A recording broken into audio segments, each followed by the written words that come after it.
everybody. Welcome to another MCU episode of Games My Mom Found. I am Mike Albertin, and I'm made of rocks, as you can see, but don't let that intimidate you. You don't need to be afraid unless you're made of scissors. Who's with me tonight? The God of Hammers, Michael K. Hughes. And I am Bill Sparkles Tucker. All right. And as you know, we're getting through the MCU. I used to know what number these movies were, but then we took a break and I deleted that part, and I have no idea what number we're on, nor care anymore. I have it as 17 in my notes, but God knows my that's God. right. Let's ask our special guest. Hey, Doug, do you know what number this is? Oh, Doug's dead. That was kind of funny. That was a double shot. Very good. It could be right. There's 23 altogether. So we have 7 left. I don't want to do math really quick in my head. Well, I could. It's too early in the day for math. Yep, you were right. It's 17. Okay. So, 17th MCU film. God, what the hell was I thinking? All right, and we are covering Thor Ragnarok. Or slapstick. Hey, this is the only reason we're getting a 4th Thor movie, because he wasn't going to do anymore, but after he enjoyed the way this movie went, he agreed to do more movies. That's why he was supposed to be done. Yeah, that makes it right. This is a movie where everyone's having a good time, and everyone hopes the audience is having a good time. This is a strange one. Guys, I'll let you guys get started with how you feel about it. Over the course of this series, we've been alluding to how we feel about this, especially like the later ones. Yeah. But how did you guys come away with it this time around? Exactly like I did the first time around, which we will get into over the course of the episode. But I told my brother yesterday that I had to watch it for the show. He's like, oh man, I remember really liking that movie. It's the best of the Thor movies. To which I replied with just the lowest of bars. Yeah, no, exactly. You're hey, exactly Thor 1 right. is a good movie. Thor 2 is a movie that happened that I don't remember. And then this, I liked this movie when I saw it in theaters. I liked it when I watched it on Netflix, and I liked it when I watched it again. Okay. So I have come to the conclusion, because I've been watching Big Bang Theory during this time for some insane reason. I started watching Big Bang Theory. I like humor. I don't like humor that makes fun of people like in Guardians of the Galaxy 2. I think that's really what it comes down to. I can handle stupid humor as long as you're not completely insulting someone that doesn't, even though I watched Big Bang Theory. So I don't know. I'm not sure where I was going with that. It didn't work out when I'm like, wait a second, they make fun of those characters all the time, and so That's fine. It's you don't like mean. Yeah. Mean that's really where you kind of draw that line, which is fair. And Thor Ragnarok is not mean. This is, oh my God, it's like you said, kind of like Michael said, it's like lighthearted slapstick. We should probably talk about the director, because this is a movie that has a very strong and authorial style. and a new director too, not the same one that we had in the other movies. Yep. I'm gonna screw his name up. Someone help me with this. I'm not gonna do this right. Taika Waititi. Yeah, Taika Waititi. Thank you. Taika Waititi. I've heard it many times in my other podcasts I listen to. So yeah, he's become kind of like a darling, an indie darling in the world of Hollywood. He did a Jojo Rabbit, which is most recent one. He won nominated for a bunch of Oscars. He won one. Did he? Yeah, I think for screenplay. Yeah, adapted screenplay.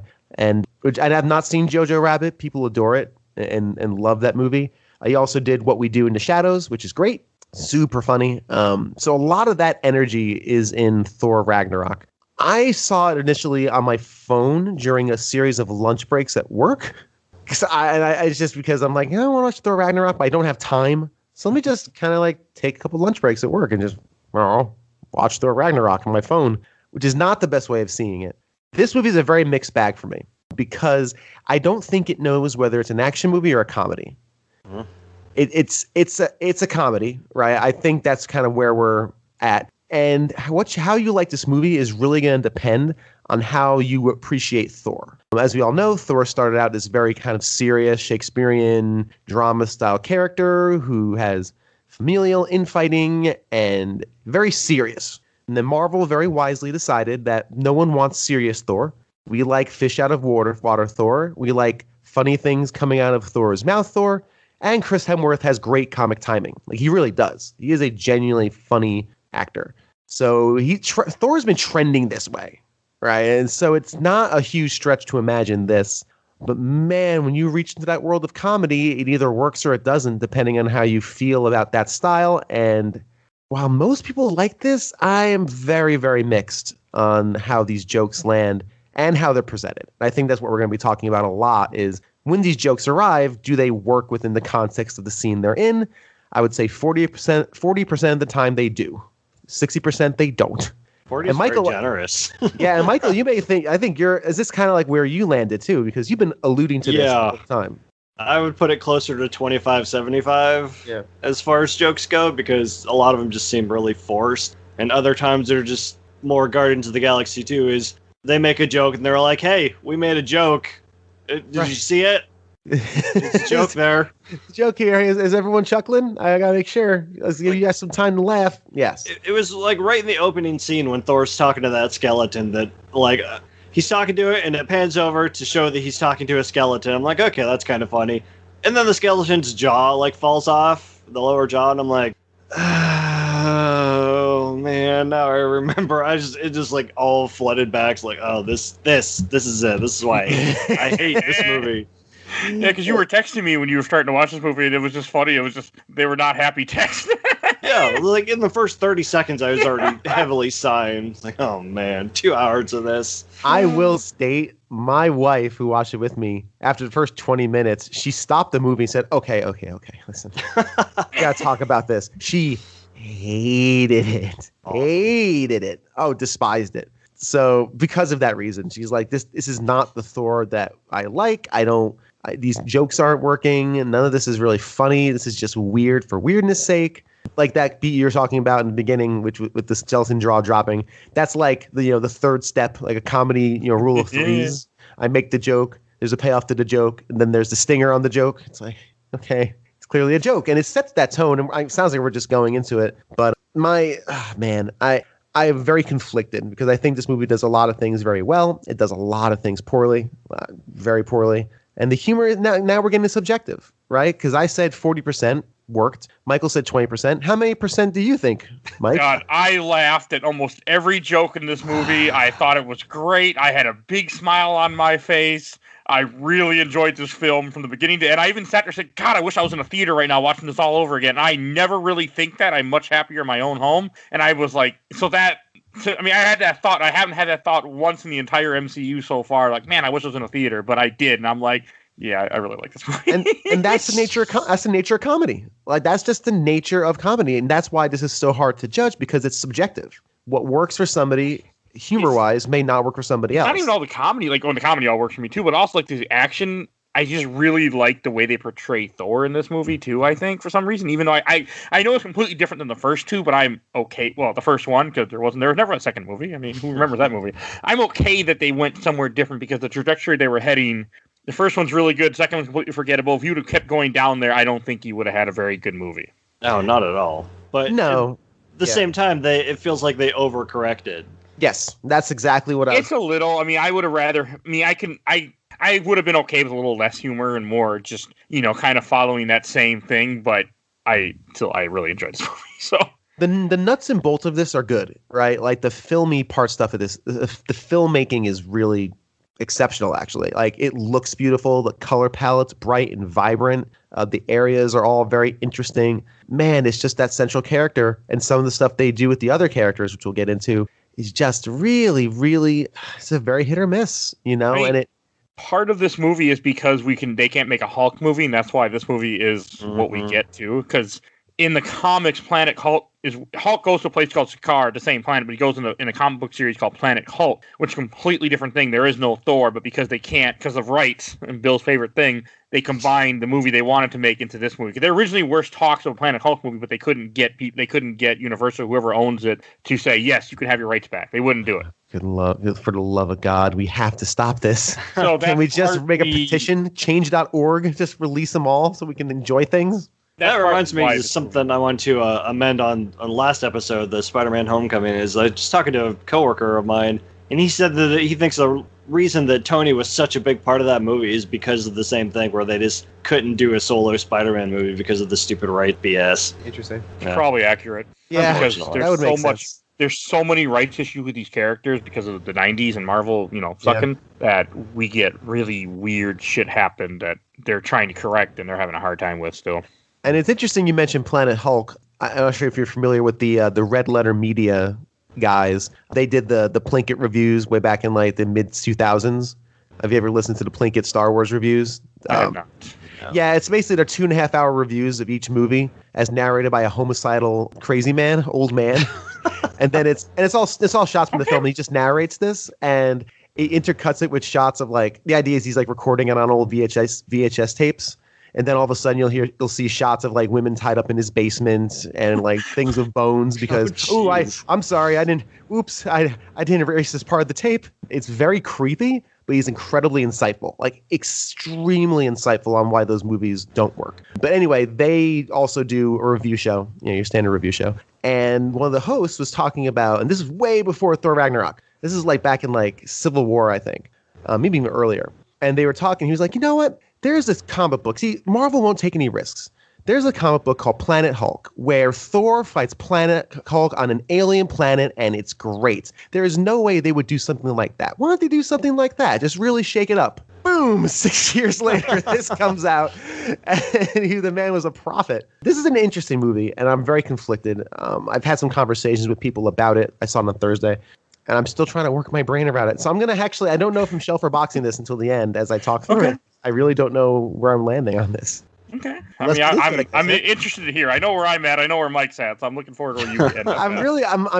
I can be convinced. So y'all can just like pull me in either direction. And I am swayable this time around. Well, this movie even just starts off really like very different too. It starts off with Thor in a cage reminiscing to the skeleton I think we were talking about earlier and I was laughing. I like the fact it gives you a quick little rundown what he was doing for the last movies he's been in, which is I think at this point might have been 5 or 6? 5? Yeah, about 5. Age of Ultron I think would have been 4. His last Age of Ultron was his last movie because he disappears after Age of Ultron because he's not in Civil War and doesn't show up till this movie.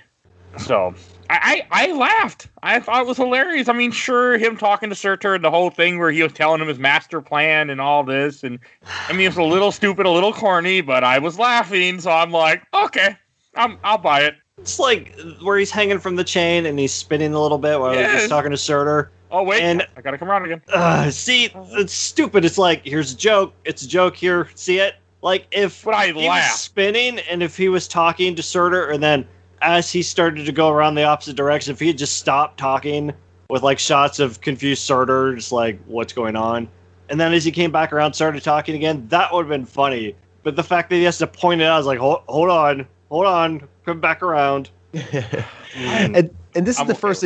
And this is the first example of the movie's biggest problem is where it's constantly changing tone, like you're pulling an emergency brake on a car. You're doing a thing, you're cruising, boom, let's stop for the joke, right? Okay. Right, like you were saying, Michael, exactly. All right, joke's over. Everyone laughed. We're good.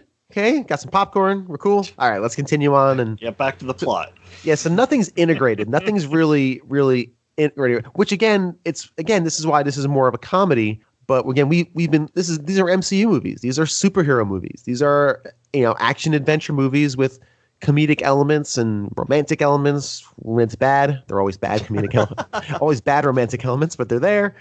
With also sorts of mythic themes and escalating stakes, et cetera, et cetera.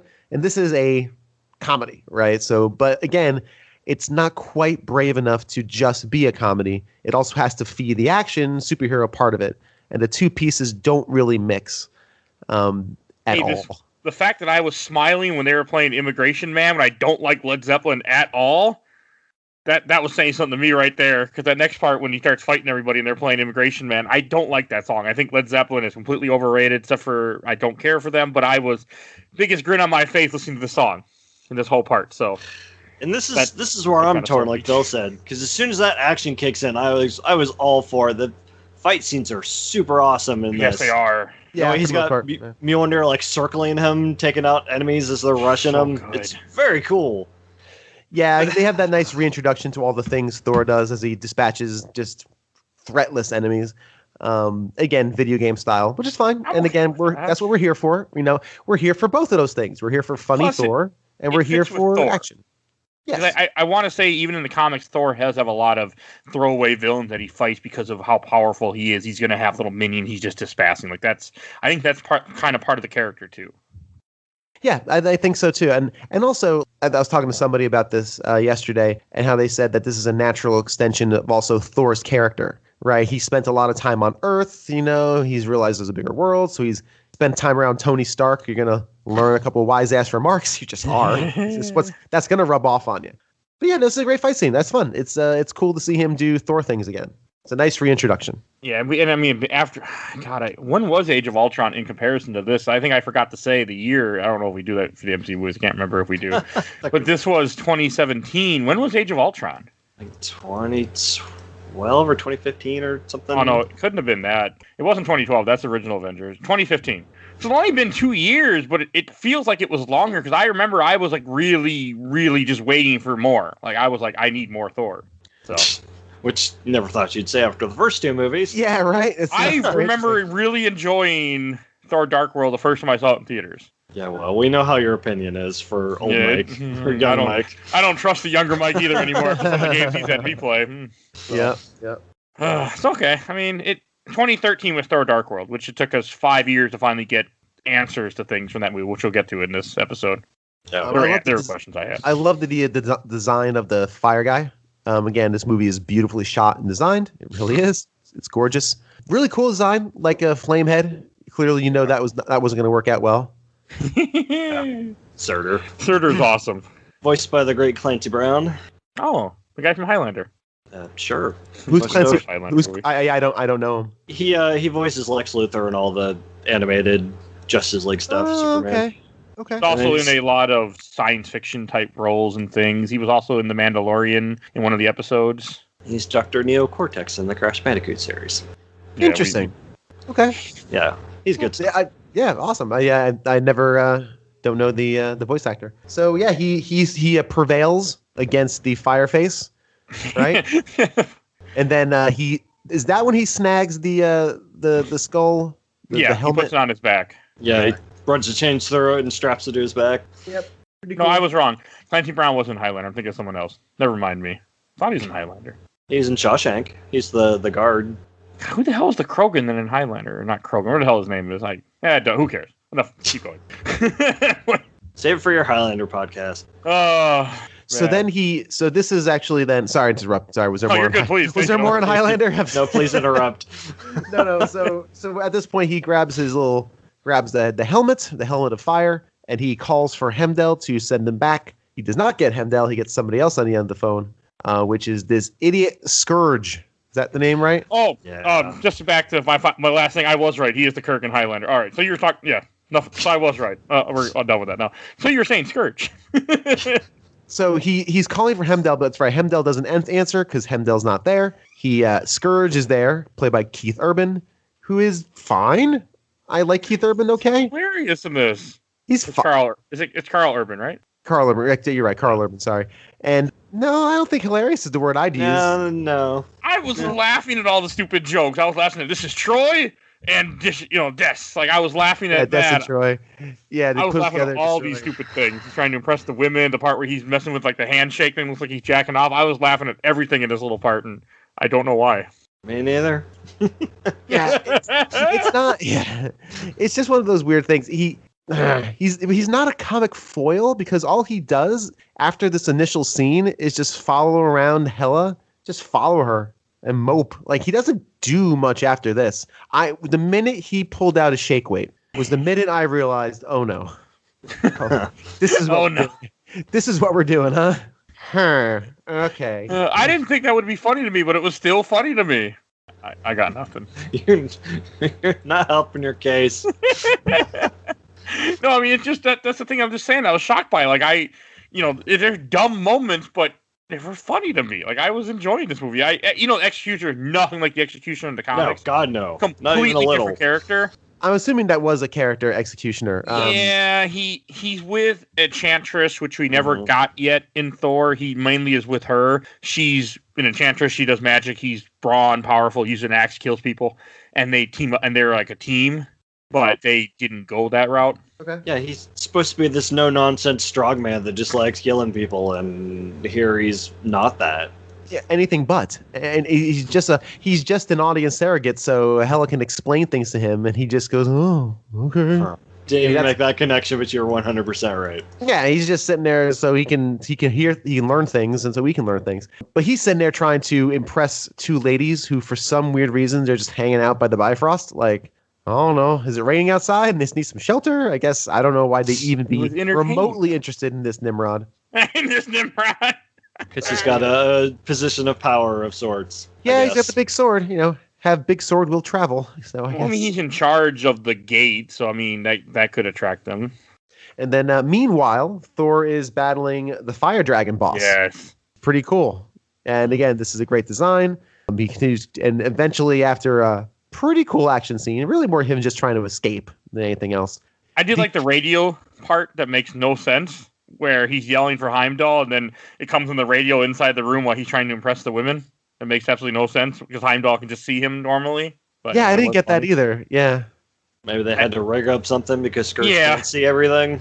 Yeah, really. I think that's all it was. It just was like, well, what if somebody else was here instead of Heimdall? We'll just put a intergalactic radio thing in here. Yeah, I'd be surprised if Scourge can walk and chew food at the same time. Never mind see intergalactically through time and space. Yeah, I don't. They need something to help the brother out. Maybe he got some good eats when he was in Texas getting his guns. His guns, because that's a thing. Yes, of course. Everyone can buy M16s or whatever the hell those things are in Texas. Just go up to any Walmart right there. Also, his name is spelled Skurge. He even stinks more. Wow, are you like early 2000s Hot Topic? Like, stop. You stink. All right, Scourge is the worst. He's the worst now. Just that alone makes him the worst. It's pretty bad. Oh, this is funny. Well, Scourge is a really old character, too. Mm-hmm. I can't remember. I'm trying to find his first appearance just because I'm curious now. 1964. God, that's old. Journey into Mystery. Yep. Okay. Wow. I know he was in the early Avengers comic because he's in one of the very early issues when they fight the whatever the hell they called them. I don't remember. He's in there because I read the first 10 issues before I said, what the hell am I doing? And stopped. But yeah. Masters of Evil? Yeah. I get them confused with the one from DC. The Legion of Doom? Yeah. I can never remember who's who, so. The blank of bad people. Yeah. I did like the part when he does warp and the dragon head comes with him and the guts spill all over the girls and they run away.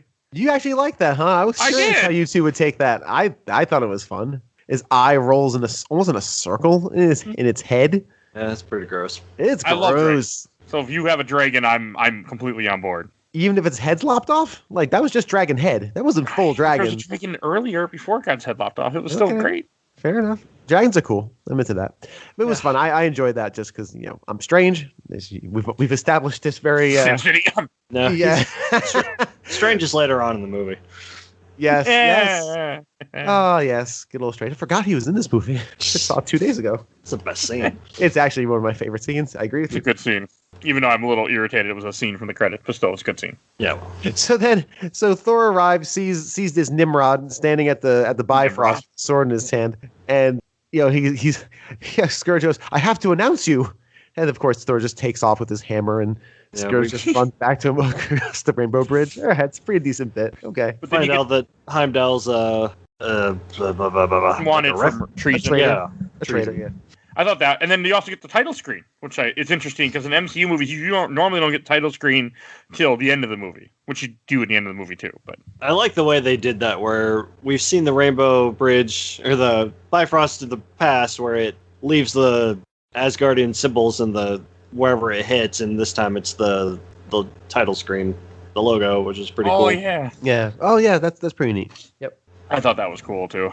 I was into that. Yep. Were you into the play that we're about to see?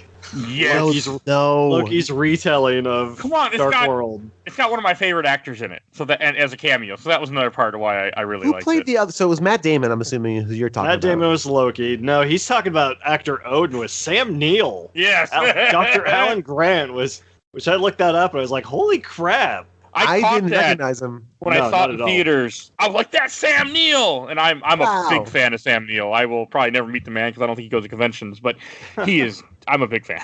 That's cool. All right, I didn't recognize. I of course recognize Matt Damon, but not.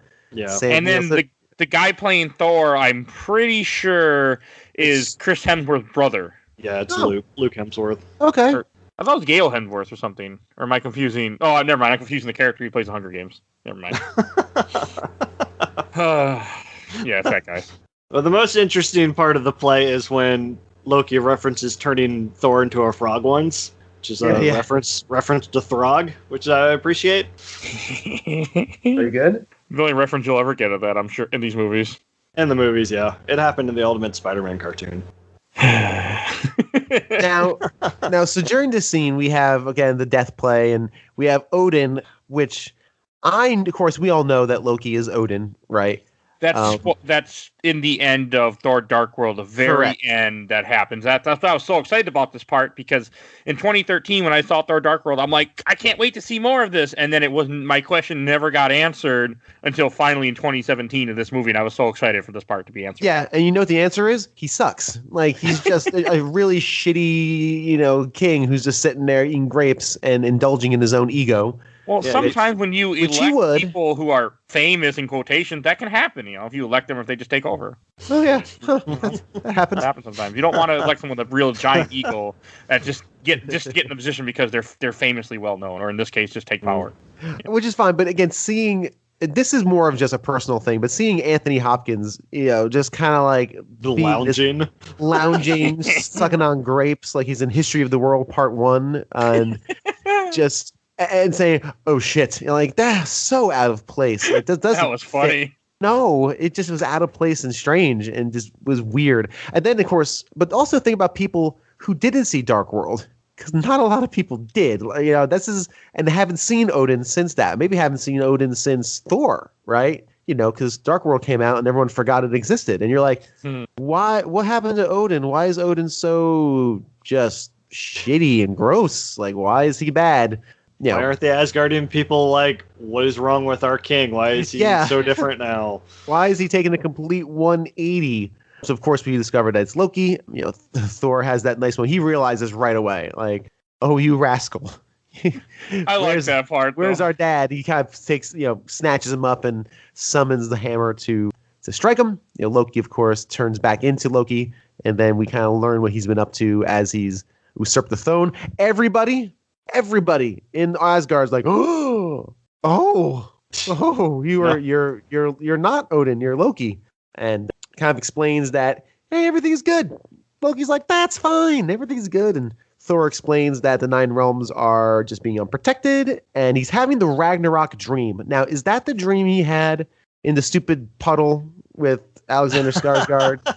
Actually, part of it's in the puddle. Part of it was part of the cut stuff that we never saw. Is that Ragnarok stuff, though? Like, is that what that's supposed to reference? It's supposed to reference Ragnarok. It's also supposed to reference the stones. Part of it was a deleted scene that we never actually got all of it. That has Loki telling him things, but it confused the audience. They took it out. Yep. So then basically, okay. So that's cool. I didn't realize. So basically he's telling him, I'm dreaming about this Ragnarok thing. You might want to take it seriously. Where's Pops? I don't remember completely, but it is from the Age of Ultron thing that you're talking about. I want to say part of it. I know part was cut, but I want to say part of the stuff that was cut has to do with explaining more of what's happening that we don't get. And Michael, where are you in this as far as you're seeing? This is about 15 minutes in. Are you just sitting there chuckling along? Just oh yeah, that sounds like exactly what I was doing. You're just I was enjoying the ride. Like, Tom Hiddleston is probably the best part of this movie. I'll give him that, because Loki's always great and he's got some really good lines later on. Yeah, but it's just exposition at this point, trying to move the plot along. Yeah, and again, framed inside these comic beats that I just this time around, this whole play scene didn't work. Again, squeezing a cameo so everyone goes, ooh, that's Matt Damon. I like that. And then, ooh, only Mike says that's Sam Neill because nobody else recognized that except him. Not at all. Mike was like, ooh, that's Sam Neill, which is cool. I don't know. Maybe I'm just cranky. Maybe, you know what? Maybe I'm just still feeling the effects of 2020. Maybe 2020 is just killed things inside my heart that makes this that made it more fun 2 years ago in my work cafeteria on my phone. So I don't know. 2020 has been a terrible year, so. 2017 me felt exactly the same way as current me did, so. Yeah, so they go to find Odin, which is they go to New York, right? Couple of good lines in this scene. It's like this, I left them right here. It's on the sidewalk or in the destroyed building. Very funny. Yeah, I had a good laugh at that. Yeah, I did too. I really liked that part where he goes, because that was hilarious to me too. God, I don't understand. A lot of this movie was hilarious to me. Well, yeah, I mean, Thor and Loki interacting is always great. That's squabbling brothers. Yep, that's great. Two brothers with immense amounts of power squabbling like you would with your brother. So it's pretty great. we should say right before that you have that part where Scourge finally comes running up.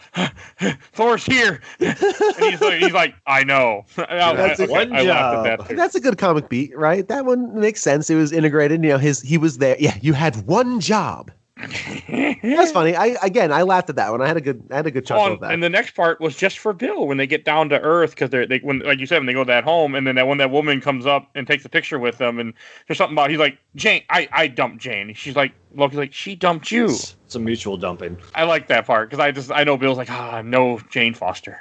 Yes. Not until 4. My brain's forgotten she existed. So for me that was just that was a good time. So. Yeah, but she was gone after that, so... I mean, she'll be back in the next, like Mike was saying, next Thor movie. She's going to be a big part of it, apparently. She's going to be a huge part of that. I'm excited.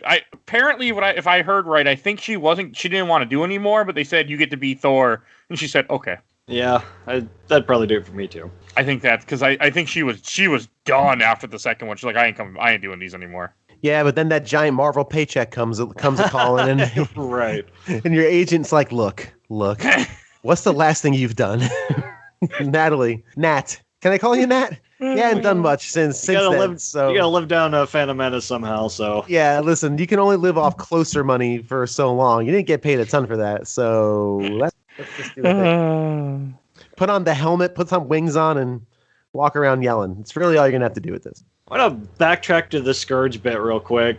Like, that joke works because it was set up and it pays off. Like, they set it up with Thor flying down the bridge and him running after it. And then he shows up at the end of the scene. Like, it's a payoff. It sets up the joke and it delivers. It's not just, I'm spinning. You see me spinning? Yeah. I'll come back around. And exactly about this movie. No, that's fair. I like this whole thing with Thor when they meet Strange. It's pretty great. When they meet Strange and this is funny, and when they keep they keep teleporting around the house too. Yeah, very fun. I like that he's on Bleecker Street, which I really hope is like a halfway reference to Sherlock's Baker Street, because I think there was even an A in the address. I think I'd have to look at it again. Because as you all know, I am a big Cumber bitch, and anytime he's on screen, I just get all a flutter. He's awesome, man. Do I like that man? Well, hey, you get 2 more movies with him in there in the MCU. So. I can't wait. I actually really genuinely looking forward to those. I am too. Those 4-hour episodes. They're very fun. It's kind of fun. The Strange Magic is always fun. They have that scene, basically the scene where they had the end credit scene, and I forget which movie, where the beer. Doctor Strange. No. That wasn't. Was that the? Oh, that was the end of Doctor Strange. Yeah, that was the end of Doctor Strange. One of the ends. One of the 2 credit scenes, and then they add a lot more to it. Yeah. I mean, but they have the beer drinking, and they have him holding the beer, and he keeps teleporting around. He's spilling the beer, and he gets upset, just puts down the beer. Oh, and then Umbrella is a reference from the comics too, where you have him, where where the hammer turns into an umbrella, or people think it's an umbrella. That's from something to do with the comics. Huh. I didn't know that, but the Easter egg told me online. I fully believe that Doctor Strange was just teleporting Thor around just to fuck with him. Like, yeah, I believe it too. Because Thor's coming in with this big imposing, you're going to do what I want you to do. And he's like, well, actually. And I like the fact that, like, Thor has... What was I going to say? No, I know what I was going to say. I like how the fact that Doctor Strange has the gloves on this time. Yeah, he only kind of looks like Dexter's mom from Dexter's Lab. Well, the gloves are from the comics, though. So it's a more comic-accurate outfit than he had earlier. Yeah. And I like when the costumes evolve over the course of the movies. I'm really into that. Yeah, we even get a callback to classic Thor later on in the movie. Yeah, I'm just waiting for Hawkeye's costume to upgrade never itself. He has a purple little mask on. And never going to happen. Maybe they'll get a reference in the Hawkeye show, but... Come on, bro. What if? Bro, do you think it's going to happen, bro? Nope. Bro. Save it for that show. I really wish we wouldn't have lost that episode sometimes, because I make that joke on here and no one will know what I'm talking about. No one needs to listen to that. Just terrible. Bad. And did you laugh at the part when the umbrella when he calls his umbrella and it goes spiraling through the? You actually laughed? Yeah, this one got me just because it's crash. Boom. He's like, boom. Sorry. It was funny because you think he could have just somehow got a different way, but he has to have it break through the entire house. And you just see Dr. Strange's face like, really? Yeah, that one got me. Yeah, it's a good bit. It really is, because again, it's a recurring bit we've seen 100 times with Thor and his hammer. It always works. It's just very good. Yeah. And then when Loki finally, when he's like, oh, he's in Norway, I'll send you to Norway. And then he's like, but I need my brother. Oh, yeah. And then when Loki falls, oh, I've been falling for 30 minutes. I think it was like the most quoted line after I saw this movie. Was it? Yeah. That's pretty Well, when I was watching it with my wife, she's like, where's Loki been this whole time? Right after she says that, he pops out and says that line. I'm just like, yeah, there's your answer. Falling for 30 minutes. Yep, good timing. That would be terrible. Yeah, all the stuff with Strange is pretty great. Yeah. Because I hate heights. That would be terrible to fall for 30 minutes, just falling and falling. At some point, pass out after a while. Either you pass out or get used to it. You're like, all right, well. It's kind of amazing he kept track of the time for so long. That's a very good point. That's a very good point. I mean, he is a god, sort of. I guess it's a theme in science fiction where aliens call themselves gods. I've been watching Stargate SG-1 a lot, so I keep thinking about that now. But that's neither here nor there. So, what do you think of the Norway part, Bill, when they get there? Like that whole scene? I actually really like it. The movie slows down. It slows down and stops being a chuckle fest. I enjoyed it.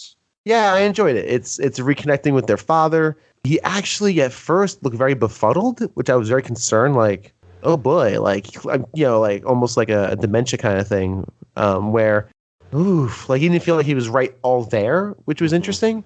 I think there's a very cool moment where Odin's kind of explaining, and Thor says to Loki, "Stop with your tricks," and Tom Hiddleston just looks at him like, I'm not doing anything. And it's a genuine look, and he plays that so well. He's such a great actor. He needs to be in more stuff. Tom Hiddleston. Yeah. We'll get a Loki show soon. Yeah, and we are? Oh, that's right. We are getting a Loki show. It might already be out by the time people hear this. I can't remember when it's coming out. That's true. The timeline, again, is screwy. I think it's a very pretty scene. I think it really does well. Just beautiful environment on the cliff overlooking the ocean. Two brothers reconnecting with dad right before he finally passes. And yeah, I think it was a very pretty scene. It was really good. Admire their hesitance to undercut it with stupid jokes. It's kind of impressive. There's actually restraint. Yeah, there's restraint. They recognize how important this moment is. We get our final bit of exposition. They realize they have a sister they didn't know about, Hela, and how she is a woman of ungodly power and no motivation. or poor motivation, I should say. She's cool to see.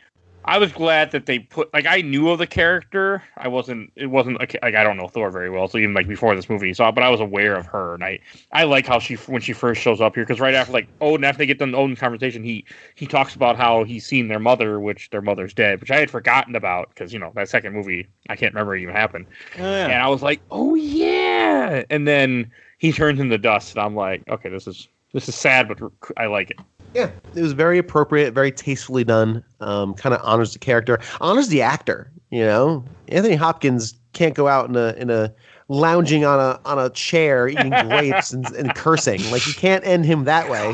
God, just as an actor, he is such a good actor, though. Oh yeah. I mean, after we've been doing this podcast for a while, and I watched a lot of movies since we did this, and I went back a few months or maybe more months at this point, and I watched Silence of the Lambs at one point. Man, that. During Halloween, that is he acts so good in that movie. I really want to talk about that someday on the show. Yeah, we should just random. It's your podcast. You can talk about anything you like. But just say, I know one person. I don't expect everyone to be there, but yeah, I will. Yeah, no, exactly. You may. I'm with you. I'm by your side in that one. Someday, we'll see. Once I finish this, I have more freedom to do other stuff. Once this is finally done. And. My first, when Hela first shows up, I think the actress is Kate Winslet. Am I correct? Kate Blanchett. Kate Blanchett. Okay, who's Kate Winslet all of a sudden? No, that's the girl from Titanic. Titanic, yeah. Okay. She's a great actress. The Kate, I just forgot her name, Kate Blanchett. But God, she is hot as hell in that first scene when she first shows up, before she puts on the stupid helmet. Maybe it's just me, I don't know. But I get some Madam Hydra vibes going. Yeah, she really does. I had some Maleficent vibes going with her headdress. Yeah. I didn't care for the headdress. That's fine. I think it works. It's part of the character. But how do you feel about her as a character, as an actual villain? I think she's good. Fine, I guess. She just seems like another one of those ones is the hero needs someone to fight against. Her motivations aren't great. What is she trying to accomplish? Just rule Asgard, I guess? Rule the world. She is so. Characters. I'm going to fight on this one. That's fine. We can puzzle. Characters are painted, right? So if characters are painted with a brush or a pen, she is painted with a spray can that you would do on the side of a house. Like she is painted in the broadest, widest stroke possible. She is the daughter of Odin. Her and Odin conquered the 9 realms through brutality and death, which is interesting. I like that. That's cool as an idea. That's great, actually. They've been papering over this for the last 100,000 years. However, obviously not that many, and it's been a long time though. That's interesting. I like that. But now she wants to rule Asgard as the queen, and she wants to do it in the most evil way possible because she's the queen of death. Now, why are you the queen of death? Why do you want to do this? Is her only motivation is power, and it's not interesting. It's just not.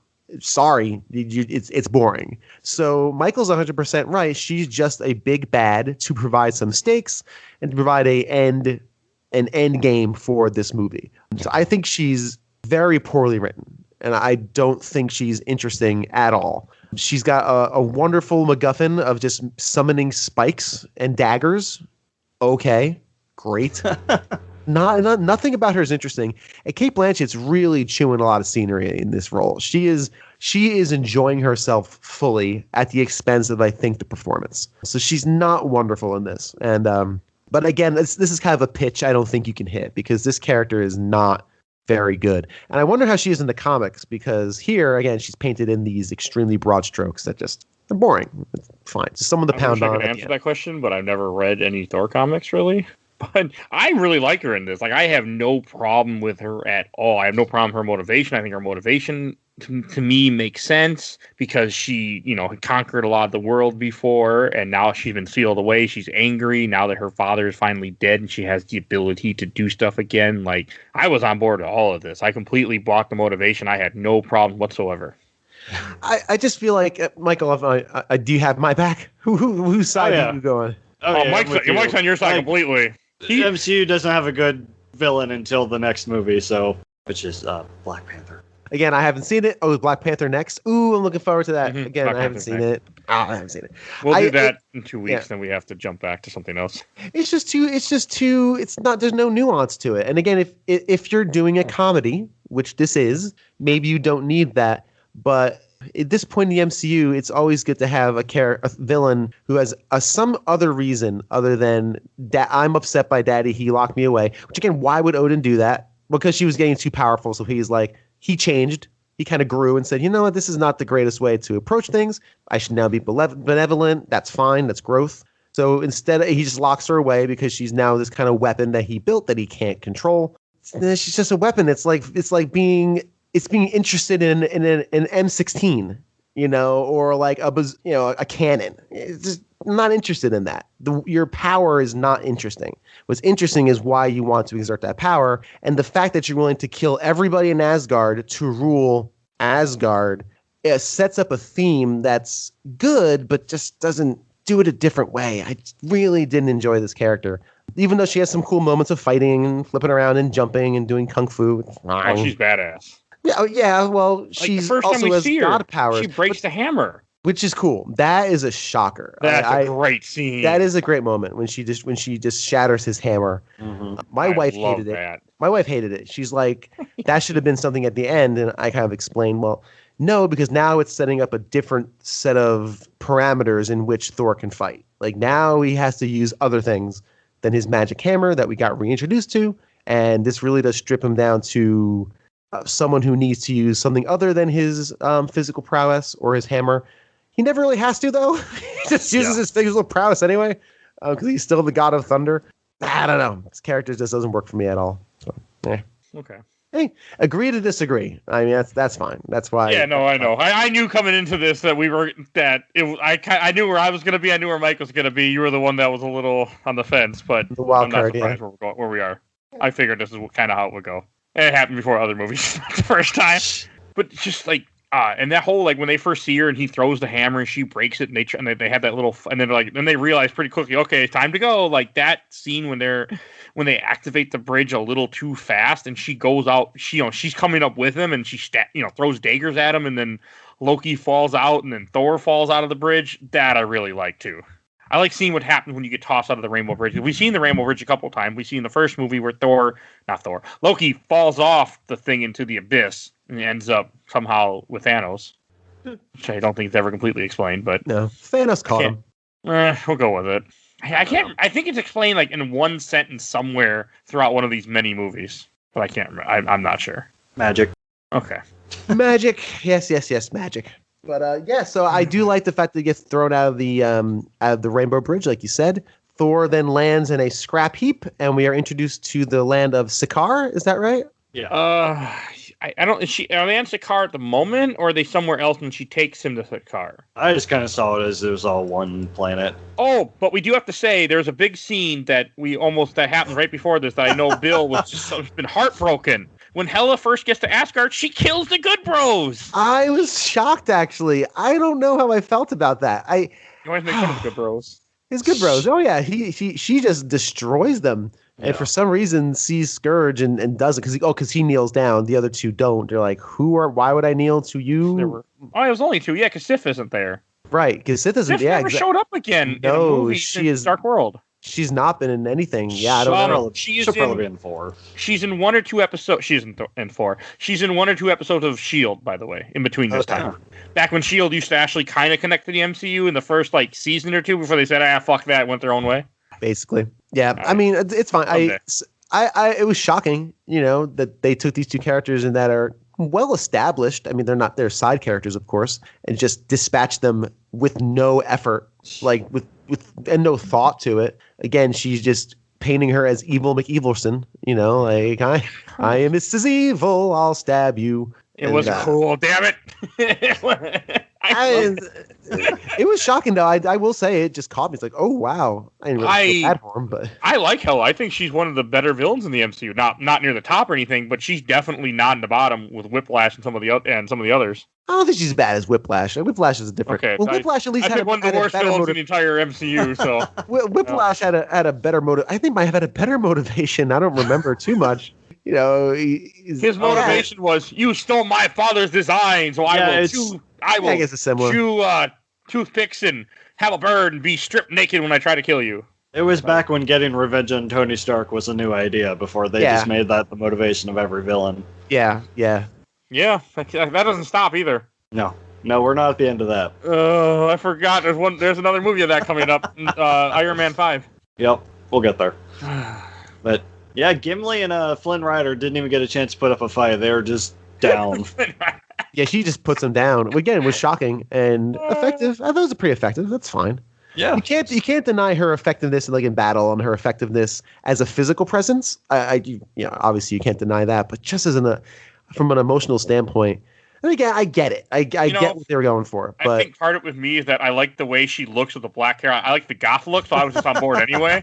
As long as she had helmet on, she was just hot as hell. I'm like, okay, I'm all aboard. I don't care. Yeah, my wife, I'm like, I had her hot topic thing is pretty rad. And my wife actually pointed out, which I would have noticed. She's like, my wife's like, and her makeup is horrendous. Evidently, her makeup changes from scene to scene. It's not consistent. And again, that's something I would have noticed, but my wife's like, now her makeup was terrible. Like, okay. Didn't really bother my appreciation of the film, but you know what? That's the thing. That's the thing. The Underworld movies, I really like those because I just like Kate Beckinsale in goth outfits, so I'm all on board. Again, much like me and some other things, your appreciation of leather and goth has a lot more than I realized at certain points, and I don't. We talked about that in Sin City. I listened to the Sin City episode. Fuck that episode. Oh god, because that for those that listen to this, we just released Sin City in January, the time that we're recording this, and oh man, I can't even remember Sin City. We recorded that before. We talked quite a bit about Finish Gear. So actually, we don't. Mike, you kind of work through some stuff. Yeah, that happens. I say stuff sometimes. So if we were saying Thor in the trash, but okay, so I couldn't have been the only one. Like when the Jawas first showed up. On the shelf or box already? Thor in the trash. Hey. Kicked from the group. I knew you weren't going to like this movie, but I was hoping. I came into this hoping that maybe you were going to like it. Oh no, not a chance. I noticed. I'm on board with that. That ship sailed a long time ago. It's like I told you yesterday. It's because I still hate the reasons that I hate this movie. So I was like, yeah, it's not going to change. Unless the movie changed somehow. Well, hey, there. One of the podcasters I listen to, Comic Conspiracy, I listen every week. His wife ended up taking this movie for. I think she did it for this movie too, and cut all the jokes out. And he loved the movie without all the jokes because he hates all the jokes. Oh, is there a Snyder cut to this? I'd watch that. I mean, I don't think she made a cut of it. I actually would too. That's interesting. Yeah, and she did the same thing with Guardians 2, and I guess he said Guardians 2 was way better when she cut everything out, and I'm like... And probably only like 20 minutes long at that point. That'd be a better movie then.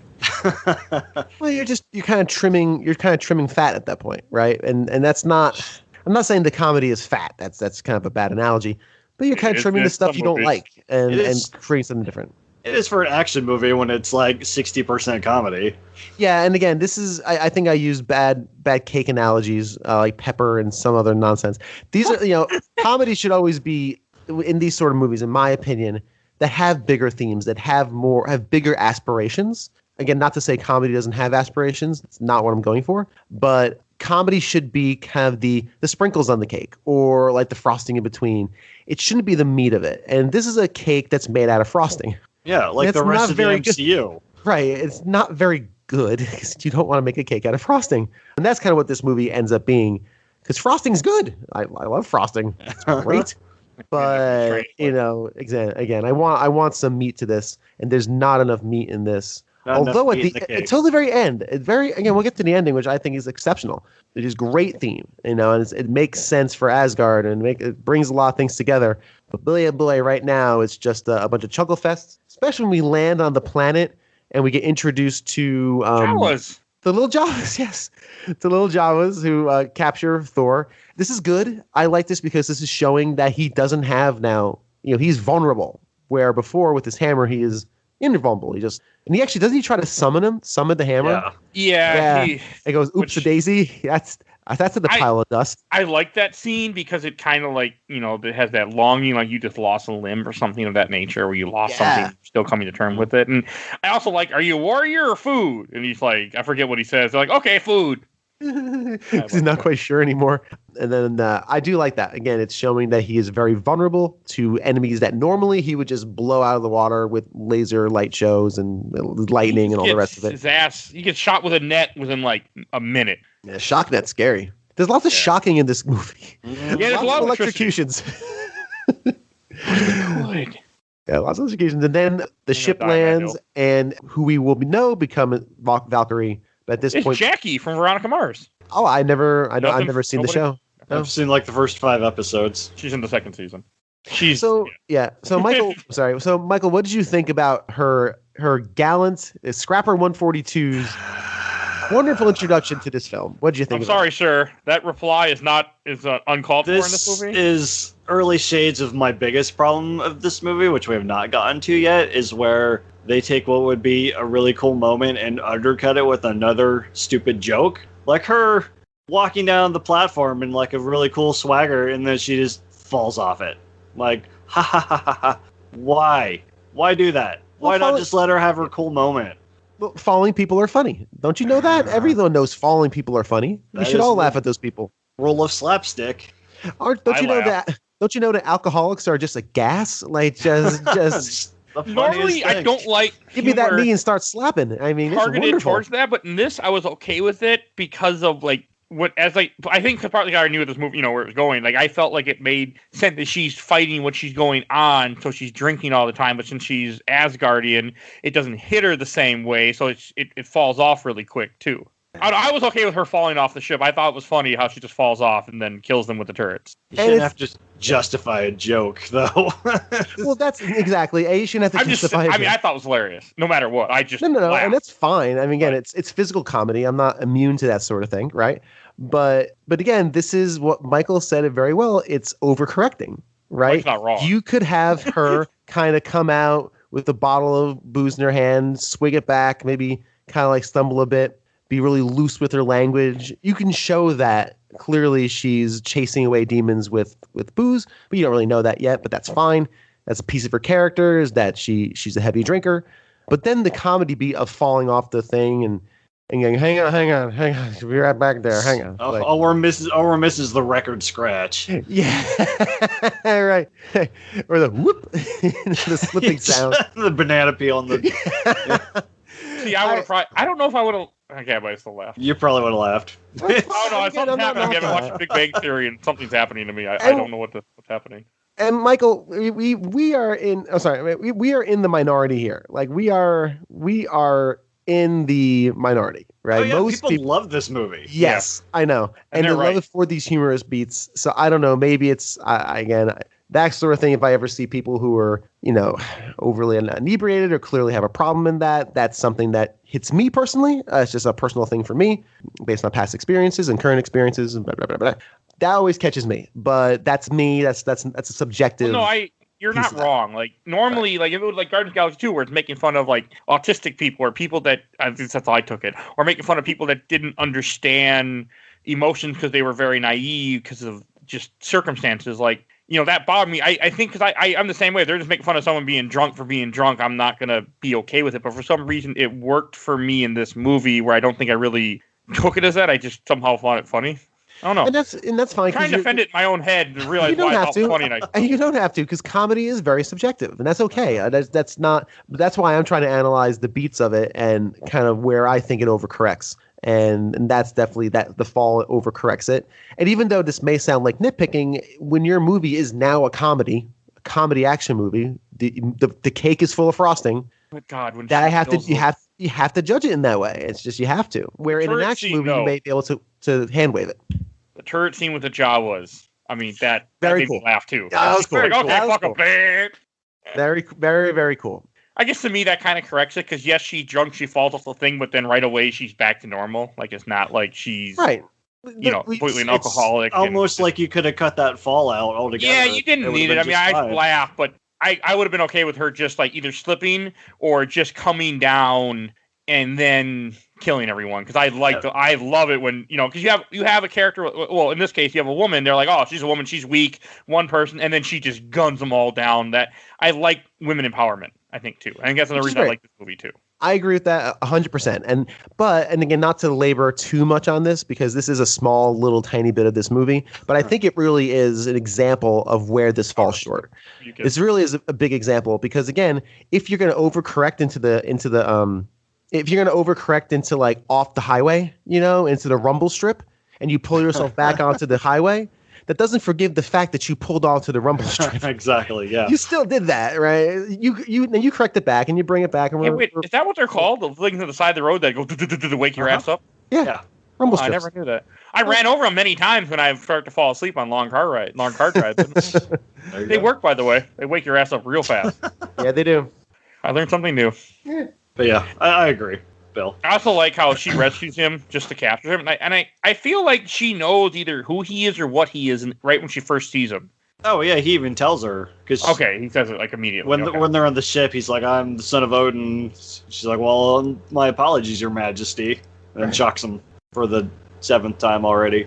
Yeah, I did laugh at the shocking. I laughed when he's in the ship and his face is pressed against the glass, even though that's not my kind of humor, but I laughed. I don't know.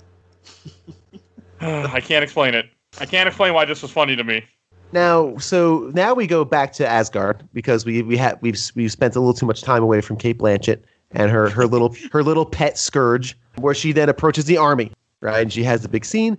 I can't remember the samurai's name. Jackie Chan. If you ask Thor one. Thor number one. We got Robin Hood, Jackie Chan, and it's it, right? Man. And badass lady bro. So very good. I don't remember his name. His name don't matter. He doesn't. He's one of the good bros that wasn't with the other good bros. He gets to put up a fight or try. I also think they changed the actor from one of the movies. I don't think it's the same guy was in all 3 of the movies, but I can't remember because I never cared enough to find out. Yeah, that's what they did with Fandral. So yeah, but Flynn Rider was better, so it's okay. Yeah. Short-lived. Yeah, at least. So Hela then approaches the army, basically explains that she is the rightful heir to the throne, everybody kneel down.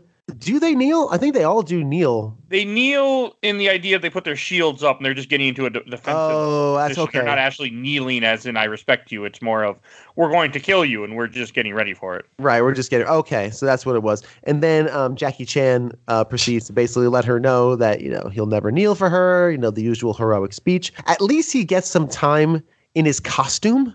I just had a realization. The other two guys barely got the costume on, and they walked up on set and all of a sudden, boom, Spike, dead. Zachary Levi's on screen for like 4 seconds before he gets stabbed. Literally on screen for 4 seconds. It's insane. So him and her have a hand-to-hand battle, I think, or does she take out the army first? I can't remember. She just takes out. She takes him out too. She kicks him or beats him. Right. Yeah, kicks her. Wipes out the army, and then he's still living at the end. That's when she impales him with like the giant spike. Right. Hogan is this character's name. Oh, yes. Okay. Oh, thank you. Hogan. Okay, cool. People out there were very upset and wondering why we didn't know. Oh, I mean, listen. Somebody was. Come on now, please. I enjoyed this scene. I enjoyed her dancing around, killing people, just massacring them. And I'm normally not into this, as we proved over the course of all these movies, but I really, really like this action scene. I like it. It is good. I think Hell is great, but I think maybe that's partly because I have a thing for goth women, and this was goth, so I was like, okay. But I don't know. I really liked her. I thought it was great. It's great. Michael, what did you think? It's like you said earlier, we get to see more of her battle prowess and to see why she's a threat, because obviously her words aren't doing her any good. So it facilitates that, at least. I'm curious how much of that Cate Blanchett did, because there's a pretty good amount of flipping and dipping and all sorts of stuff, if I remember correctly. There's a lot. But of course, all sorts of just like knives and sticks and obviously her special power are, throwing weapons, basically. And this is a pretty cool, just, it's like Kung Fu.